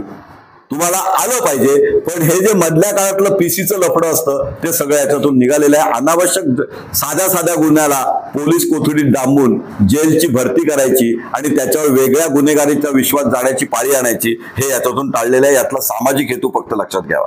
सर, या CRPC मध्ये आणखीन काय नवीन आलं असं जर कोणी मला विचारलं तर गुन्हेगारांची मालमत्ता जप्त करण्याचे अधिकार कोर्टाला दिलेले आहेत आणि पोलीस तपास यंत्रणेला सुद्धा दिलेले आहेत की त्यांनी, म्हणजे तुम्ही आता UP लक्षात घ्या किंवा योगींचं सरकार लक्षात घ्या, कायदा सगळीकडे सारखा आहे. तिथे पण IPC होता, तिथे पण CRPC होता, पण तिथे ज्या पद्धतीने गुन्हेगारांवर दहशत, सामाजिक स्वास्थ्य राखण्यासाठी ठेवली गेली, कदाचित तो हेतू या कायद्यामध्ये असावा की जेणेकरून गुन्हेगारांवर वचक राहावा, त्यांनी अवैध मार्गाने गुन्हेगारी वृत्तीने गुन्हेगारी करताना जी काय संपत्ती मिळवलेली आहे ती चल अचल संपत्ती, विशेषतः अचल संपत्ती, त्याच्यावर टाच आणण्याचे अधिकार पोलीस यंत्रणेला आणि कोर्टाला दिलेले आहेत. ती संपत्ती विकता सुद्धा येते किंवा नष्ट देखील करता येते. म्हणजे आतापर्यंत आपण गांजा पकडला आणि तो जाळला, अवैध दारू पकडली ती फेकून दिली, फोडली, इथपर्यंत बघायचो. याच्या पुढे अशी संपत्ती जर समाज विघातक असेल तर ती पाडण्याचे अधिकार सुद्धा या कायद्यामुळे मिळू शकतात. त्याच्यानंतर आरोपी आणि तक्रारदार या दोघांनाही अधिकार दिलेले आहेत. त्यामुळे पीडित व्यक्तीला 90 दिवसाच्या आत तपासाची माहिती दिलीच पाहिजे. म्हणजे चार्जशीट देण्याच्या आत पीडितीला सुद्धा माहिती द्यायचं आहे, कागदपत्र पुरवायचे, तिची मदत घ्यायचं आहे. हे एक विशेष तरतूद इथे आलेली आहे. त्याच्यानंतर जर परस्परपणे गुन्हा कोण मागे येत असेल आणि पीडितीला विचारण्यात येत नसेल तर इथे पीडितीला त्याच पद्धतीने विचारायचं आहे, तिला नोटीस काढायचं आहे आणि तिचं म्हणणं देखील, तिची बाजू देखील कोर्टाने ऐकली पाहिजे. अशा पद्धतीने बंधन आले. आणि विशेष म्हणजे पीडितीला नुकसान भरपाईची तरतूद देण्यात आलेली आहे. तंत्रज्ञानाचा तपास, चौकशी आणि खटल्यामध्ये या संपूर्ण यंत्रणेचा, मग ते ऑडिओ कॅसेट असतील, व्हिडिओ कॅसेट असतील, CDR रेकॉर्ड असेल, डिजिटल रेकॉर्ड असेल, या सगळ्याचा वापर चौकशीमध्ये करण्यात येतो. याचा मुख्य वक्तव्य मी जेव्हा एव्हिडन्स ऍक्टवर येणार आहे तेव्हा लक्षात येईल की हे किती महत्वाचं आहे आणि किती धोकादायक सुद्धा आहे. कारण आता तुमच्या आवाजात बदल करून तुमच्यासारखा आवाज काढून ध्वनिफीत तयार करता येते. फोटोशॉप मध्ये जाऊन तुम्ही एखाद्या घटनेच्या स्थितीत प्रत्यक्ष हजर होता ते दाखवता येतो. पण तो आता पुरावा, प्राथमिक पुरावा म्हणून पोलीस यंत्रणा या नवीन CRPC मुळे कोर्टात दाखल करू शकते. अर्थात त्याला बंधन आहेत. जसं 65चं सर्टिफिकेट होतं म्हणून मी बोललो की साक्ष अधिनियमाच्या वेळेला मी त्याचं विशेष विश्लेषण करणार आहे. पण ती बंधनं असली तरी सुद्धा कोर्टाचं मत कलुषित करण्याकरता एखाद्या अपराधाविरुद्ध खोटा पुरावा तयार करण्यास सुद्धा याचा कायद्याचा वापर होऊ शकतो. ही धोक्याची घंटा आहे, ती मात्र सांगणं गरजेचं आहे. मात्र आता टेक्नोसेवीमध्ये तुम्हाला जर ही सगळी माहिती असेल तर तुम्ही प्रतिज्ञापत्र देऊन तपासी यंत्रणेला सुद्धा चॅलेंज करू शकता. अशा पद्धतीच्या काही तरतुदी आलेल्या आहेत. त्यामुळे केवळ व्हॉट्सअपचे मेसेज, इंस्टाग्रामचे मेसेज, CCTV पुरावा, CDR मधला पुरावा किंवा संभाषण हा प्राथमिक पुरावा जरी ग्राह्य मानला असेल तरी तो अंतिम नसतो, एवढं मात्र लक्षात ठेवायला हरकत नाही. आता दुसरं याच्यामध्ये काय महत्वाचं आलंय तर तपास करताना एखादी व्यक्ती ग्वाल्हेरला आहे आणि ती नाही येऊ शकत, तिला आपला जबाब द्यायचा आहे, तर ती व्हिडिओ कॉन्फरन्सिंगद्वारे आपला जबाब पोलीस स्टेशनला नोंदवू शकते. पूर्वी कसं होतं, पोलीस स्टेशनला जा किंवा पोलीस तुमच्या घरी येऊन जबाब नोंदवतील. आता तसं नाहीये. त्याचा योग्य पुरावा साठवून, म्हणजे व्हिडिओ कॉन्फरन्सिंग रेकॉर्ड वगैरे साठवून तुम्हाला तो तपास घेता येईल. त्याची PDF काढून तुमच्या तपासाच्या कागदात म्हणजे चार्जशीट मध्ये, दोषारोप पत्रामध्ये त्याचा जबाब नोंदवता येईल. आता नुकतं जुन्या कायदा अस्तित्वात असताना आपल्या माणगाव कोर्टामध्ये एक जबाब दुबईच्या माणसाचा 164 खाली नोंदवण्यात आलेला होता. आपल्या जिल्ह्यातलं कदाचित ते एक वेगळं उदाहरण होतं आणि तो आता चार्जशीटला जोडला गेलाय. म्हणजे जुन्या कायद्यात पण तरतूद होती, पण या कायद्यात ती वैशिष्ट्यपूर्ण आणलेली आहे. केवळ 164 नाही, 161 पूर्वीचा त्या पद्धतीने पोलीस जबाब सुद्धा या ऑनलाईन पद्धतीचा वापर करू शकतात. आणि याच ऑनलाईन पद्धतीचा वापर पोलीस यंत्रणा जशी करू शकते तशी न्याय यंत्रणा करू शकते. म्हणजे न्यायालयीन कामकाजामध्ये सुद्धा याच्या पुढे व्हिडिओ कॉन्फरन्सिंग किंवा ज्या पद्धतीने आपल्याला इतर गोष्टी न्यायदानामध्ये आवश्यक आहेत त्या सगळ्या आपण इलेक्ट्रॉनिक पद्धतीने, ऑनलाईन पद्धतीने करू शकतो. आपल्याला पेपरलेस यंत्रणेकडे जायचंय असं आता सर्वोच्च न्यायालयाचे न्यायमूर्ती जे आले होते त्यांनी सांगितलेलं आहे आणि त्या पद्धतीने हे सगळं होतंय. इथे एक लक्षात ठेवलं पाहिजे की याच्या पुढे न्याय निर्णय हे सुद्धा डिजिटल येणार आहेत आणि न्याय निर्णयाचे जे ज्याला आपण रेकॉर्ड म्हणतो, म्हणजे AIR चे व्हॅल्यूम किंवा सुप्रीम कोर्टाचे व्हॅल्यूम हे डिजिटल पद्धती येणार आहेत आणि त्या डिजिटल पद्धती इथे ऍक्सेप्ट केलेल्या आहेत. म्हणजे उद्या तुम्ही प्रिंट आउट काढूनच केसला दिला पाहिजे असं नाही, तर ती लिंक सांगून सुद्धा तुमचा युक्तिवाद करू शकता. इथपर्यंत सुधारणा कदाचित होईल असं या सेक्शनचं म्हणणं दिसतंय. कारण डिजिटल यंत्रणा, ऑनलाईन यंत्रणा ही न्याय प्रणालीत आणलेली आहे, ती CRPCत इनकॉर्पोरेट केलेली आहे. डिजिटल तपास आणि जप्ती हा एक विशेष भाग इथे आणलेला आहे आणि फौजदारी खटल्यांचं वेळापत्रक आखून देण्यात आलेलं आहे की तपास तुम्ही किती दिवसात केलेला पाहिजे, त्याच्यानंतर 14 दिवसामध्ये FIR ची कॉपी दिली पाहिजे, 90 दिवसामध्ये कॉग्निजन्स घेतला पाहिजे आणि काही झालं तरी 180 दिवसाच्या वर तुम्हाला मुदत मिळणार नाही. अशा पद्धतीने कालबद्ध योजना आणलेली आहे. डिस्चार्ज मागताना सुद्धा तुम्हाला एकदा कॉग्निजन्स घेतल्यानंतर म्हणजे चार्ज फ्रेम करण्याचं बंधन दिलेलं आहे. 60 दिवसामध्ये चार्ज फ्रेम झाला पाहिजे आणि 60 दिवसाच्या आतच तुम्ही डिस्चार्जचा अर्ज केला पाहिजे. कोणत्याही गुन्ह्यातून युक्तिवाद संपल्यानंतर 30 दिवसाच्या आतमध्ये न्यायपत्र सत्र न्यायालयाने दिलंच पाहिजे असं बंधन या कायद्यात आणलेलं आहे. आणि 30 दिवसाचा कालावधी जर पाळता आला नाही सत्र न्यायालयाला तर विशेष कारण देऊन 45 दिवसाच्या आत निकालपत्र दिलंच पाहिजे. म्हणजे याच्या पुढे तुम्ही जर जागे राहिलात तर माझं लेखी युक्तिवाद दिलेला आहे, या तारखेचा रोजनामा बघावा, आता 6 महिने झाले रोजनामा युक्तिवाद होण्यासाठी दाखवतायत, तो चुकीचा आहे असं सांगून तुम्ही न्यायालयावर सुद्धा कालमर्यादा आणू शकता. कारण आता बऱ्याचशा कालावधीमध्ये जजमेंट वेळेवर येत नाहीत. सिव्हिल असेल, क्रिमिनल असेल, ती जजमेंट वेळेवर येत नाहीत. हा जो उल्लेख येत होता त्याच्याबद्दल हे विशेष तरतूद करण्यात आलेली आहे. त्यानंतर या संपूर्ण कायद्याची जर आपण कशी आखणी झाली याचा जर तौलनिक अभ्यास केला तर गुन्ह्याच्या तपासात सुधारणा करणाऱ्या तरतुदी आणलेल्या आहेत, गुन्हेगारांसाठी कडक शिक्षा आणलेल्या आहेत आणि साक्षीदारांना संरक्षण दिलेलं आहे. हा विषय इतका महत्वाचा आहे की साक्षीदार माझ्या जीवाला धोका आहे म्हणून मी कोर्टात येत नाही असं आता बोलू शकणार नाही. त्याला संरक्षण देण्याच्या तरतुदी आहेत. जर कोण गुन्हेगार किंवा गुन्हेगाराच्या वतीने कोण त्याला दमदाटी करत असेल तर त्याच्यावर कार्यवाही करण्याच्या तरतुदी आलेल्या आहेत. आणि शिवाय VC वरून अशा वेळी विशेष संरक्षणात त्याची साक्ष नोंदवण्याच्या तरतुदी आलेल्या आहेत. आणि 7 वर्षाच्या आतल्या शिक्षणात सुद्धा साक्षीदारांना संरक्षण देण्यात आलेलं आहे. टेक्नॉलॉजीचा वापर सगळ्या पद्धतीने करता येण्यासाठी हा कायदा बनवण्यात आलेला आहे. याचबरोबर जर 3 महिन्याची शिक्षा झाली म्हणजे 3 महिन्यापर्यंतची शिक्षा झाली तर त्याच्या विरुद्ध अपिलाची तरतूद काढून टाकलेली आहे. म्हणजे छोट्या छोट्या गुन्ह्यासाठी आणि छोट्या छोट्या शिक्षेसाठी अपील प्रलंबित जातात, ती टाळावीत असं म्हटलेलं आहे. आणि हे बंधन हायकोर्ट पासून सुप्रीम कोर्टापर्यंत आले, त्याच्यासाठी सेक्शन 417 हा विशेष करून अंतर्भूत करण्यात आलेला आहे.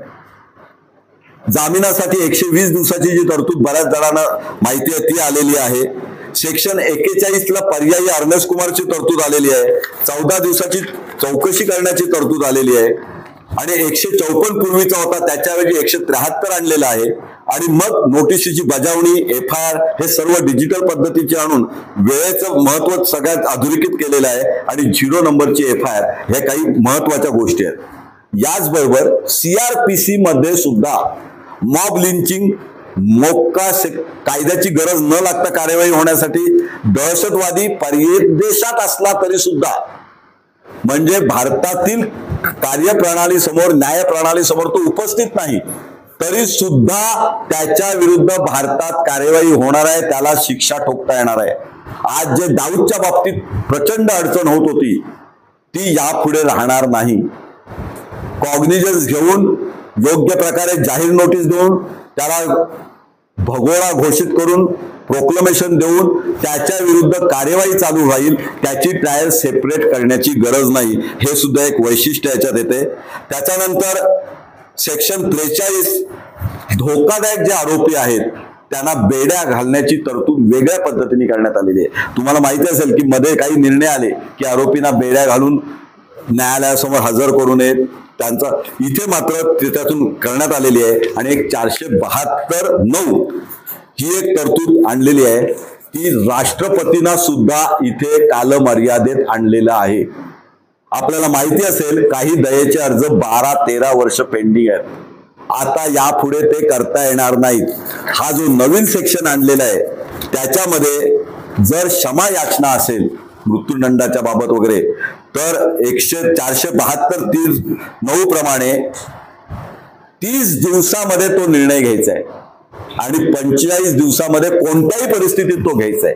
त्यामुळे तुम्हाला दयेचा अर्ज मंजूर करायचा आहे, नामंजूर करायचा आहे, कारण द्या, नामंजूर करा, पण त्याला फाशी पण द्यायची नाही, तो तसाच लटकत राहतो. अशा पद्धतीने ही काही रचना करता येणार नाही. म्हणून भारतीय नागरिक सुरक्षा कायदा याचा संक्षिप्तपणे 1898चा कायदा 1973 पर्यंत आपण चालवला. 73 मध्ये काही बदल केले आणि आपण ज्याला आधुनिक कायदा बोलत होतो तो प्रत्यक्षात आपल्याला कसा फायदेशीर नव्हता हे जर बघायचं असेल तर हा नवीन कायद्याचा अभ्यास केला पाहिजे. पुन्हा एकदा सांगतो की तो तक्ता जर वाचलात तर जुन्या कायद्यातले जवळजवळ 90% सेक्शन्स हे या कायद्यात आहेत, फक्त त्यांची नंबरिंग बदललेलं आहे. त्यामुळे त्याचं खूप मोठा बाऊ करू नका. आणि मग येतो तो सर्वात महत्वाचा कायदा, साक्ष अधिनियम. भारतीय साक्ष अधिनियम किंवा BSA या नावाने तो ओळखला जातोय. 1872ला मूळ कायदा झाला. ह्याचं सुद्धा श्रेय मॅकॅनलेकडे जातं. आणि मग त्यामध्ये काही तरतुदी अशा होत्या की ज्याच्यामुळे आपल्या आजच्या बदललेल्या परिस्थितीला थोडं आव्हान मिळत होतं. विशेषतः इलेक्ट्रॉनिक एव्हिडन्सच्या बाबतीत मी बोलतोय. एव्हिडन्स ऍक्ट सिव्हिल आणि क्रिमिनल प्रोसिडिंग मध्ये इतका सफिशियंट होता की आजपर्यंत या कायद्यात विशेष बदल झाले नव्हते. इतका तो चांगला कायदा सुद्धा होता. म्हणजे दोन्ही बाजूने विचार केला तर इंग्रजांनी बनवलेला कायदा अगदीच टाकाऊ नव्हता. म्हणून त्या कायद्यातले कोणतेही विशेष कलम न बदलता त्यांना रिनंबरिंग केले, रिशेड्युलिंग केले, चॅप्टर बदललेत आणि नवीन संरचना केलेली आहे. ती कशी आहे ती आपण बघण्यापूर्वी या कायद्याची जर थोडक्यात वैशिष्ट्य बघायची ठरवली तर यामध्ये नक्की काय बदललंय तर साक्ष तपासणीच्या बाबतीत म्हणजे एव्हिडन्स रेकॉर्डिंगच्या बाबतीत काहीतरी क्रांतिकारी बदल करण्याची इच्छा या कायद्याची आहे असं लक्षात येईल. क्रॉस एक्झामिनेशनच्या बाबतीत काही बदल करण्यात आलेले आहेत, ते अधिक सुस्पष्ट झालेले आहेत. आणि इफेक्टिव्ह क्रॉस एक्झामिनेशन म्हणजे थोडक्यात महत्वाचे प्रश्न जे पूर्वी विचारता येऊ शकत नव्हते असे काही प्रश्न इथे विचारू शकतो. आणि व्हिडिओ कॉन्फरन्सच्या माध्यमातून साक्ष देण्याचे एक वैशिष्ट्यपूर्ण तरतुदी याच्यात झालेल्या आहेत. आणि एक्सपर्ट एव्हिडन्स याला विशेष महत्व दिलेलं आहे. मग ते CA रिपोर्ट असतील, DNA रिपोर्ट्स असतील, याला प्रिझम्पटिव्ह व्हॅल्यू जास्त करण्यात आलेली आहे. पूर्वी ती नव्हती असं नाही, पण न्याय वैद्यकीय पुरावा याला जास्त महत्व देण्यात आलेलं आहे. थोडक्यात बदललेल्या टेक्नॉलॉजी प्रमाणे इलेक्ट्रॉनिक एव्हिडन्स आणि न्याय वैद्यकीय पुरावा याला महत्व दिलेलं आहे. आणि मग यातलं महत्वाचं काय तर एव्हिडन्स ऍक्ट किंवा साक्ष अधिनियम हा जो नवीन आलेला आहे 2023चा 1 जुलैपासून सुरू झालेला आहे, त्याच्यामध्ये डॉक्युमेंट ही जी डेफिनेशन आहे ती सर्वात महत्वाची आहे. मी मगाशी जसं 2F सांगितलं तसं आताची ही डॉक्युमेंटची डेफिनेशन जी सर्वसमावेशक आहे. त्याच्यानंतर कलम 23 कन्फेशन याच्याबद्दल विशेष तरतुदी करण्यात आलेल्या आहेत. कन्फेशन बिफोर पोलीस विशेषतः म्हणजे पूर्वीचे सेक्शन 24, 25, 26, 27 एकत्रपणे वाचा. आता ते एकत्र सेक्शन करून त्यातले फायदे तोटे बाजूला करून संक्षिप्तपणे सेक्शन 23 आणलेलं आहे. लक्षात घ्या. त्यामुळे सेक्शन 27 गेला का तर 27 ची सगळे इन्ग्रेडियंट्स आहेत. म्हणजे थोडक्यात कन्फेशन बिफोर पोलीस कोणत्या परिस्थितीत ऍक्सेप्टेबल राहील, तो रिलायबल एव्हिडन्स राहील याचं भाष्य आलेलं आहे. कलम 32 महत्वाचा आहे. त्याच्यामध्ये लॉ बुक रेफरन्स इलेक्ट्रॉनिक पद्धतीने याच्या पुढे वापरता येणार आहेत. कलम 67 महत्वाचा आहे. कलम 67 मध्ये प्रायमरी एव्हिडन्सच्या दायऱ्यामध्ये किंवा व्याख्येमध्ये बरंच काही आणले. म्हणजे जसं डॉक्युमेंट मध्ये बरंच कव्हर केलं तसं प्रायमरी एव्हिडन्स मध्ये बरंच काही आणले. आणि सर्वात या कायद्यातली काळजीचा भाग हाच नेमका आहे. मग सिव्हिल कायदा असो, सिव्हिल दावे असो किंवा क्रिमिनल फौजदारी कार्यवाही असो, याच्या पुढे आपण जे ऑब्जेक्शन घ्यायचो की साहेब हा दुय्यम पुरावा आहे, हा प्रायमरी पुरावा नसल्यामुळे हा सिद्ध करण्याची वेगळी जबाबदारी आहे.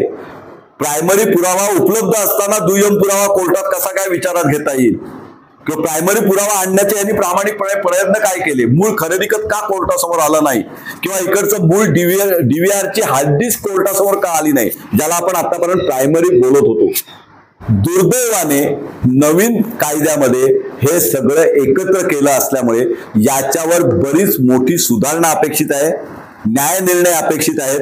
तोपर्यंत आपल्याला आता नवीन कायद्याने चालणार आहे. मग तो नवीन कायदा काय आहे, तर याच्या पुढे या सीसीटीव्हीचं हार्ड डिस्क हाच प्रायमरी एव्हिडन्स राहणार नाही. त्याला पॅरलल कुठे काही जोडणी केली असेल आणि त्या मोबाईलमध्ये त्याचं रेकॉर्डिंग होतं. आता बऱ्याच जणांना माहिती असेल, घरचे सीसीटीव्ही तुमच्या मोबाईलमध्ये पण असतात आणि मोबाईलचं जे हार्ड डिस्क असतो त्याच्यामध्ये सुद्धा ते रेकॉर्डिंग होतं.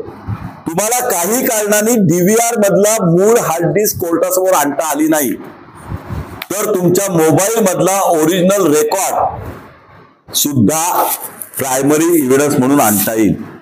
सीडीच्या बाबतीत, पेन ड्राईव्हच्या बाबतीत सुद्धा असं होऊ शकतं की तो ड्यू कोर्स मध्ये प्रायमरी एव्हिडन्स म्हणून मी विचारात घेतोय. माझ्याकडे उपलब्ध असलेला बेस्ट पुरावा तो आहे आणि त्याच्यात मानवी हस्तक्षेप झालेला नाही एवढा क्रायटेरिया असेल किंवा त्याच्यात मी काही फेरफार केलेले नाहीत आणि तो पुरावा म्हणून कोर्टाने बघितला पाहिजे, असं जर माझं तांत्रिक पूर्तता असेल तर यापुढे 65चं सर्टिफिकेट गरजेचं नाही. थोडक्यात 65चं सर्टिफिकेट गरजेचं नाही अशी जेव्हा टीका केली जाते तेव्हा एक लक्षात घेतलं पाहिजे की आपण काही गोष्टी बघितलेल्या नाहीत. आपण असं म्हणतो की याच्या पुढे कुठलाही दुय्यम पुरावा हा प्रायमरी पुरावा म्हणून येईल. इलेक्ट्रॉनिक पुरावा कोणी झेरॉक्स काढेल आणि ते झेरॉक्सला बोलेल हे आहे, तसं ठेवलेलं नाही. हा कायदा परिपूर्ण होण्यासाठी जे बघितलं जात नाही ते मी मुद्दामून दाखवतो. अनुसूचीमध्ये कलम 63(4) खाली एक प्रमाणपत्र द्यायचं आहे आणि हे प्रमाणपत्र 65(ब) च्या सर्टिफिकेट पेक्षा अत्यंत महत्वाचं आहे आणि हे दिवाणी आणि फौजदारी दोन्ही कार्यवाहीमध्ये द्यायचं आहे. मी मुद्दामून ते वाचतो की ते किती कठीण आहे. त्यामुळे याच्यामुळे आता बनावट पुरावा तयार करणं किती कठीण आहे किंवा दुय्यम पुरावा प्रायमरी पुरावा म्हणून आणणं किती कठीण आहे ते लक्षात येईल. मी वगैरे सगळं आहे त्याच्यामध्ये तुम्हाला संगणकाचं नाव द्यायचं आहे, म्हणजे कुठलं इलेक्ट्रॉनिक डिव्हाइस आहे ते नाव द्यायचं आहे, डीव्हीआरचा नंबर द्यायचा आहे, भ्रमणध्वनी असेल तर तो मोबाईल नंबर आणि त्याची माहिती म्हणजे EMI नंबर वगैरे सगळं द्यायचं आहे, फ्लॅश ड्राईव्ह द्यायचा आहे, सीडी डीव्हीडी असेल तर त्याची डिटेल्स द्यायचं आहे, सर्व्हर मधनं ती माहिती काढली असेल तर सर्व्हरची डिटेल्स द्यायची आहेत, क्लाउड मधनं माहिती काढली असेल तर क्लाउडची डिटेल्स द्यायची आहेत, प्रत्येकाचं मेक इन मॉडेल, रंग आणि त्याच्यावरचा बारकोड नंबर द्यायचा आहे. हे सगळं टॅली झाल्याशिवाय तुमचा तो पुरावा प्रायमरी एव्हिडन्स म्हणून मानला जाणार नाही आणि ही कंपल्सरी मॅन्डेटरी प्रोव्हिजन केलेली आहे. मी मुद्दामून तो वाचतो एवढ्यासाठी IMEI UIN UID हे सगळे जे नंबर आहेत ते द्यायचे आहेत. त्याच्यानंतर त्यांना एक ऍफिडेव्हिट द्यायचं आहे किंवा डिक्लेरेशन द्यायचं आहे. त्याच्यात काय म्हटलंय ते बघावं. म्हणजे 65(ब) चा केस लॉ किंवा 65(ब) खालचे जे आहेत तर त्यापेक्षा हे किती कठीण करून ठेवले ते लक्षात येईल. संगणकीय उपकरण, संगणकीय अभिलेख स्रोत नियमितपणे माहिती तयार करणे, संग्रहित करणे, प्रक्रिया करणे या प्रयोजनासाठी कायदेशीर नियंत्रणाखाली होते. या कालावधीत संगणक आणि संदेश संप्रेषण उपकरण योग्यरित्या कार्य करीत होते आणि संबंधित माहिती व्यवसायाच्या सामान्य क्रमाच्या दरम्यान संगणकात नियमितपणे पुरवली जात होती. जर संगणकीय उपकरण कोणत्याही वेळी योग्यरित्या कार्य करत नसेल, कार्यान्वित होत नसेल किंवा इलेक्ट्रॉनिक संगणकीय अभिलेखावर किंवा त्याच्या अचूकतेवर परिणाम झाला नाही, संगणकीय उपकरण सोडून देण्यात येत आहे. आणि याच्या बरोबर सर्वात महत्वाचं मी अंडरलाईन करून दाखवतोय तुम्हाला हॅश व्हॅल्यू सर्टिफिकेट द्यायचं आहे. म्हणजे याच्या पुढे तुम्हाला अगदी स्पष्ट बोलायचं तर हे फोटोशॉप वगैरे करता येणार नाही. ज्या क्षणी तुम्ही ओरिजिनल रेकॉर्ड मध्ये काही फेरबदल करण्याचा प्रयत्न करता त्या क्षणी हॅश व्हॅल्यू बदलते. कोणालाही माहिती असेल हॅश व्हॅल्यूचं सॉफ्टवेअर वरनं तुम्हाला ती हॅश व्हॅल्यू काढायचा आहे आणि तो हॅश व्हॅल्यूचा अहवाल सोबत जोडायचा आहे आणि इतर गोष्टी सगळ्या जोडायच्या आहेत आणि त्याचबरोबर परिशिष्ट B मधला स्वतंत्र दाखला किंवा ऍफिडेव्हिट डिक्लेरेशन द्यायचं आहे. त्यामुळे इलेक्ट्रॉनिक एव्हिडन्स सोपा झालाय आणि इलेक्ट्रॉनिक एव्हिडन्सच्या दृष्टीने आपल्याला काही कोर्टात आणता येईल असा जर कोणाचा गैरसमज असेल तर तो या कायद्यात अपेक्षित नाही. आता आपण मुख्य साक्ष अधिनियमाचे जे वैशिष्ट्यपूर्ण गोष्टी आहेत त्याच्याकडे फक्त बघूया. 2(1)(ड) ही दस्तऐवजी व्याख्या केलेली आहे आणि ती व्याख्या तुम्ही लक्षात घेतली तर लक्षात येईल की सर्वसमावेशक कसं आहे। दस्तऐवज म्हणजे कोणताही मजकूर अभिव्यक्त किंवा वर्णन केलेला किंवा अक्षराद्वारे आकृत्यांद्वारे म्हणजे याच्यामध्ये ॲनिमेशन सुद्धा आलं, ग्राफिटी सुद्धा आली, चिन्हाद्वारे किंवा इतर कोणत्याही माध्यमाद्वारे किंवा संयोजनाद्वारे व्यक्त केलेला असा मजकूर जो रेकॉर्डिंग करण्याच्या उद्देशाने वापरला जातो, यामध्ये इलेक्ट्रॉनिक आणि डिजिटल रेकॉर्ड यांचाही समावेश होतो। मूळ व्याख्येतच हे केल्यामुळे आता सर्व प्रकारचे इलेक्ट्रॉनिक डिव्हाइस आणि त्याच्यावरचे रेकॉर्ड मग ते हार्ड डिस्क असेल, CD असेल, पेन ड्राईव्ह असेल किंवा अन्य कोणत्याही मार्गाचा जो प्रकार आहे तो सगळा इथे उपलब्ध होणार आहे। ईमेल सुद्धा याच्यात येतात। त्याच्यानंतर त्याच्यामध्ये बरीच सुधारणा केलेली आहे आणि पत्र, लेख, चित्रे हे जे मूळ डॉक्युमेंट्स आहेत ते सुद्धा शाबित ठेवलेले आहेत। याच्यामध्ये एक लक्षात येईल की हा कायदा नक्की काय होता तर पूर्वी 167 कलम होती ती आता वाढवून 170 केलेली आहेत। पूर्वी 3 पार्ट होते त्याचे आता 4 पार्ट केलेत। पूर्वी 11 चॅप्टर होते ते आता डायरेक्ट 12 चॅप्टर केलेले आहेत आणि अनुसूचित 23 मध्ये विशेष बदल केलेले आहेत। मी मगाशी जे सांगितले ते याच्यामध्ये 6 कलम रद्द केलेली आहेत एव्हिडन्स ऍक्ट मध्ये आणि 1 ते 55 ही जी कलम आहेत ती रिलेव्हन्सी ऑफ फॅक्ट्स यावर केंद्रित केलेली आहेत। 21 ते 103 ही production of document, production of evidence याबाबतची कलम आहेत। 104 हे कलम विशेषतः करून डॉक्युमेंटच्या बाबतीत आणलेलं आहे आणि इलेक्ट्रॉनिक पुराव्याची स्वीकार्यता ही याच्यात आणलेली आहे। DNA आणि वैज्ञानिक पुरावे याला विशेष महत्व दिलेलं आहे आणि आरोपीच्या गैरहजेरीत सुद्धा पुरावा नोंदवता येईल याची तरतूद केलेली आहे। साक्षीदारांना विशेष संरक्षण दिलेलं आहे। एव्हिडन्स झाल्यानंतर सुद्धा संरक्षण देण्याची तरतूद करण्यात आलेली आहे आणि डिजिटल पुराव्याची प्रामाणिकता कशी सिद्ध करायची किंवा डुप्लिकेट एव्हिडन्स होऊ नये म्हणून काय काळजी घ्यायची या सुद्धा पोट कलमामध्ये विशेष तरतुदी करण्यात आलेल्या आहेत। आता मी जास्त वेळ कलम 57 याच्यावर जो घेणार आहे तो इतक्यासाठी की हा अव्वल पुरावा आहे म्हणजे प्रायमरी एव्हिडन्स साठी घेतलेला आहे आणि हाचा अभ्यास तुम्ही आजपासूनच करणं गरजेचं आहे। ज्याला ज्याला दिवाणी चांगले दावे चालवायचे आहेत आणि क्रिमिनल फौजदारी केसमध्ये चांगल्या पद्धतीने पुरावा आणायचा आहे त्यांनी जोपर्यंत कलम 57 आणि इतर कलम जी प्रायमरी एव्हिडन्स बद्दल आलेली आहेत ती नीट समजून घेतली नाहीत किंवा पूर्वीच्या कलमामध्ये काय होतं प्रायमरी एव्हिडन्स आणि सेकंडरी एव्हिडन्स आणि आता काय आहे, पूर्वीचं सेक्शन 62 काय होतं हे बघितल्याशिवाय तुम्हाला नीट त्यातला फरक कळणार नाही। एवढंच सांगतो की कुठल्याही फाईलमध्ये साठवलेला रेकॉर्ड हा प्रायमरी एव्हिडन्स खाली आणलेला आहे, मग त्या फाईल्स लिखित स्वरूपात असोत अथवा इलेक्ट्रॉनिक डिजिटल पद्धतीच्या असोत। स्पष्टीकरण 5 महत्वाचं आहे, त्याच्यामध्ये तुमच्या योग्य रखवालीतील डिजिटल रेकॉर्ड हा त्यांनी मान्य केलेला आहे। स्पष्टीकरण 6 मध्ये कोणत्याही प्रकारे प्रक्षेपण झाले म्हणजे मी घरी टीव्ही घेतलाय, मी एक केबल घेतलेली आहे, त्या केबल मध्ये मला काहीतरी दिसलं आणि माझ्या टीव्ही मध्ये ते सेव्ह करायची यंत्रणा आहे, तो सेव्ह केलेला रेकॉर्ड सुद्धा मला पुरावा म्हणून वापरता येतोय। साठवलेला रेकॉर्ड प्रक्षेपण प्रसारण रेडिओवरचं किंवा टीव्हीवरचं सुद्धा वापरता येईल किंवा युट्यूबवरचं प्रक्षेपण सुद्धा अनेक गोष्टींसाठी छोट्या गुन्ह्यांसाठी वगैरे डिफामेशनसाठी आता वापरता येणार आहे आणि ते सोपं झालंय। पूर्वी खूप कठीण होतं, हे पुरावे सिद्ध करणं कठीण होतं। स्पष्टीकरण 7 लक्षात घ्यावं की याच्यामध्ये विशेष बदल केलेला आहे की आता तुमच्या मोबाईल असेल संगणक मध्ये 2 प्रकारच्या फाईल असतात, एक टेम्पोररी फाईल आणि परमनंट फाईल। याच्यामध्ये टेम्पोररी फाईल सुद्धा तात्पुरत्या फाईल सुद्धा ओरिजिनल रेकॉर्ड म्हणून स्वीकारण्यात येणार आहेत जर त्या हस्तक्षेप झालेल्या नसतील तर। त्यामुळे या ज्या डिजिटल रेकॉर्ड हार्ड डिस्क वरचा रेकॉर्ड किंवा मोबाईल मधला रेकॉर्ड हा अत्यंत महत्वाचा पुढे चालणार आहे। ज्या स्वयंचलित यंत्रणा आहेत मग त्याच्यात अनेक आहेत, आता मी जास्त त्याच्यावर भाष्य करत नाही, ज्या स्वयंचलित संगणकीय यंत्रणा आहेत त्यातला कुठलाही रेकॉर्ड हा तुम्हाला कोर्टात दाखल करता येणार आहे, न्यायालयीन प्रक्रियेत तो वापरता येणार आहे आणि अव्वल पुरावा म्हणून तो घेण्यात येणार आहे। आणि सेक्शन 61 आणि 63 हे याच्यात ग्राह्यतेबाबतचे सेक्शन आहेत, इलेक्ट्रॉनिक अभिलेखाच्या बाबतीतले आहेत। याच पद्धतीने तुम्ही पुरावा गोळा करताना जे काही इलेक्ट्रॉनिक पद्धतीने जबाब घेतलेले आहेत, कबुली जबाब घेतलेले आहेत, दस्तऐवजाची तपासणी केलेली आहे, त्याचा अहवाल प्रायमरी अहवाल म्हणून विश्वासदर्शक पुरावा म्हणून घेणार, ही सगळ्यात महत्वाची आहे. अगदी सोप्या भाषेत सांगायचं तर मी एक संगणक तज्ञ आहे. मी अधिकृतपणे कलेक्टर ऑफिस मधल्या एखाद्या नकाशाचं व्यवस्थित अवलोकन केले, त्याचा रिपोर्ट बनवलाय आणि त्या नकाशाची संपूर्ण कॉपी मी करून घेतले, तर माझा पुरावा एक्सपर्ट एव्हिडन्स म्हणून कोर्टात चालणार आहे. कारण मी अधिकृत एक्सपर्ट म्हणून, तपासी अधिकारी म्हणून किंवा मला त्यातलं ज्ञान आहे म्हणून त्याच्या डिजिटल पुराव्याची माहिती घेऊन त्या आधारे मी कोर्टात साक्ष देतोय.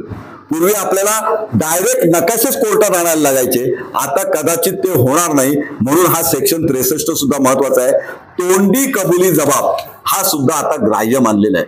पूर्वी परिस्थिती वेगळी होती. लेखी कबुली जबाब जर असेल तर तोही ग्राह्य मानलेला आहे. आणि दस्तऐवज तपासणी करणाऱ्या व्यक्तीचा पुरावा, तो मी सेक्शन पूर्ण वाचून दाखवतोय. ज्या व्यक्तीने मूळ दस्तऐवजाची तपासणी केली आहे त्यांचा पुरावा दुय्यम पुरावा म्हणून मान्य केला जाऊ शकतो, विशेषतः जेव्हा मूळ दस्तऐवज न्यायालयात तपासता येऊ शकत नाही तेव्हा. त्यामुळे कलेक्टर ऑफिस मधली एक ओरिजिनल फाईल आणूच शकत नाही, परंतु त्याचं योग्य इन्स्पेक्शन करून त्याची योग्य कॉपी आलेली आहे तर तो दुय्यम पुरावा सुद्धा स्वीकार्य राहील. अशा पद्धतीने आता वाक्यरचना या एव्हिडन्स ऍक्ट मध्ये आलेली आहे. इलेक्ट्रॉनिक पुराव्याची ग्राह्यताबद्दल अधिक सुस्पष्टता आलेली आहे. इलेक्ट्रॉनिक पुराव्याची ग्राह्यतेसाठी सेक्शन 63 विशेष करून आणलेलं आहे. कॉम्प्युटर आउटपुट आणि स्टोरेज आणि सायबर क्राईमच्या खटल्यामध्ये या पद्धतीचे सगळे पुरावे एकत्रपणे विचारात घेता येतील असं सांगितलेलं आहे. माहिती आणि तंत्रज्ञान याच्यासाठी आलेलं आहे. आणि म्हणून एक गोष्ट लक्षात ठेवली पाहिजे, ब्लॉकचेन हे तंत्रज्ञान याच्या पुढे आपल्या प्रत्येक वकिलाला माहिती असलं पाहिजे. जसं मगाशी मी एक वाक्य वाटलं की हॅश व्हॅल्यू ही तुम्हाला काय आहे, कशाशी खातात हे माहिती असलं पाहिजे, कारण प्रत्येक सर्टिफिकेट ते आता द्यायचं आहे. त्याप्रमाणे ब्लॉकचेन हे आधुनिक तंत्रज्ञान आहे ज्याचा वापर आंतरराष्ट्रीय पातळीवर डिजिटल अभिलेखाची सुरक्षता, अखंडता सुनिश्चित करण्यासाठी करण्यात येतो, ज्याच्यामुळे इलेक्ट्रॉनिक रेकॉर्डमध्ये कोणतीही छेडछाड करणं शक्य नाही. याबाबतची सुद्धा तुम्हाला डिक्लेरेशन याच्या पुढे कदाचित द्यावं लागणार आहे, कारण इतर देशांमध्ये ही ब्लॉकचेन सुरक्षा यंत्रणा आलेली आहे, आपल्याकडे सुद्धा आलेली आहे, फक्त आपल्याला अजून माहिती नाही. हा कायदा आजच्या सगळा अस्तित्वात आला तरी जसा जसा डेव्हलप होईल, न्याय निर्णय येतील, तेव्हा तुम्हाला आजपासूनच इलेक्ट्रॉनिक रेकॉर्ड देताना मी काही छेडछाड केली नाही हे शेवटी सिद्ध करायची जबाबदारी माझ्यावर आहे. त्याच्यासाठी ही सगळी माहिती पाहिजे. त्याच्यानंतर दुसरं महत्वाचं भाष्य म्हणजे AI चा पुरावा ग्राह्य धरलेला आहे. आर्टिफिशियल इंटेलिजन्स, चॅट जीपीटी यावरचे जे उतारे आपण काढतो, संदर्भ काढतो, ते ग्राह्य मानलेले आहेत. अर्थात ते सिद्ध करायची जबाबदारी आहे. त्याच्याबद्दल अदरवाईज काय पुरावा आला तर त्याच्यातून आपल्याला आपलं AI ची माहिती, पण AI ची माहिती ही आहे, याचा रेफरन्स आपण आता पुराव्यात वापरू शकतो. आणि याच मध्ये न्यायालयाला सतर्क राहण्याचा सल्ला याच्या प्रस्तावनेत दिलेला आहे, कारण ही सगळी साक्ष यंत्रणा येताना कोण गैरवापर करू नये.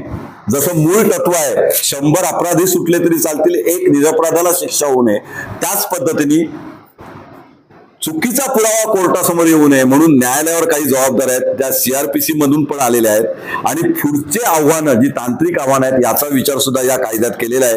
म्हणून BSA 2023 हा कायदा आंतरराष्ट्रीय मानांकाशी सुसंगत असल्याचा दाखला आता आंतरराष्ट्रीय लीगल कमिटी कडून आपल्याला मिळालेला आहे. आणि न्याय व्यवस्थेतली ही सर्वोत्तम पद्धती आहे, डिजिटल पद्धती असं जाहीर झालेलं आहे.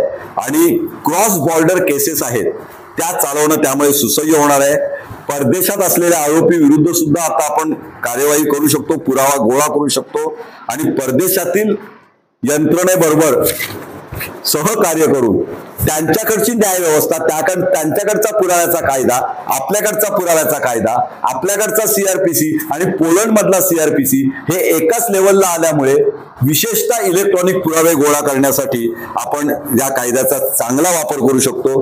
मित्रांनो, संपूर्ण कायद्यावर बोललो तर हे जे काही नवीन बदल झालेले आहेत हे तुम्ही प्रत्यक्ष वाचणं गरजेचं आहे. तुम्हाला सहज कायदा समजू शकतो. आणि त्याच्यासाठी जिथून मी सुरुवात केली होती तिथेच संपवतो की हा कायदा जर वाचायचा असेल तर यातली सुरुवातीच्या कागदांमध्ये जी टेबल्स दिलेली आहेत ती आजच्या आज बघा.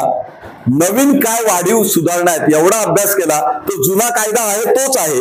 आपल्याला उद्या कोर्टापुढे जाताना काही दबायची गरज नाही. फक्त सेक्शन बघून सांगायला लागतील. बाबा 302 तिकडचा वेगळा होता IPCतला, आता इकडचा 302 वेगळा आहे, एवढंच सांगायचं आहे. आणि आपली ही तयारी आहे असं नाही. साहेब पण तीच तयारी करून साहेबांच्या टेबलावर सुद्धा हा कायदा असणार आहे. सगळ्यात महत्वाचं म्हणजे जुना कायदा अजून पुढचे काही वर्ष टिकणार आहे. अजून 10-15 वर्ष तरी मागच्या चार्जशीट निकाली निघत नाहीयेत. किती जरी घाई केली तरी आपली न्याय व्यवस्था बघता तुमच्याकडे जे जुने कायदे आहेत तेही तुम्हाला वापरायचे आहेत. 1 जुलै पूर्वीच्या चार्जशीट साठी, 1 जुलै नंतर जे CR दाखल झालेत आणि त्याच्यानंतर ज्या चार्जशीट दाखल होणार आहेत त्याच्यासाठी नवीन कायदा वापरायचा आहे. काही बदललेलं नाही. दारू तीच आहे, वरची बाटली बदललेली आहे. जय हिंद, जय महाराष्ट्र.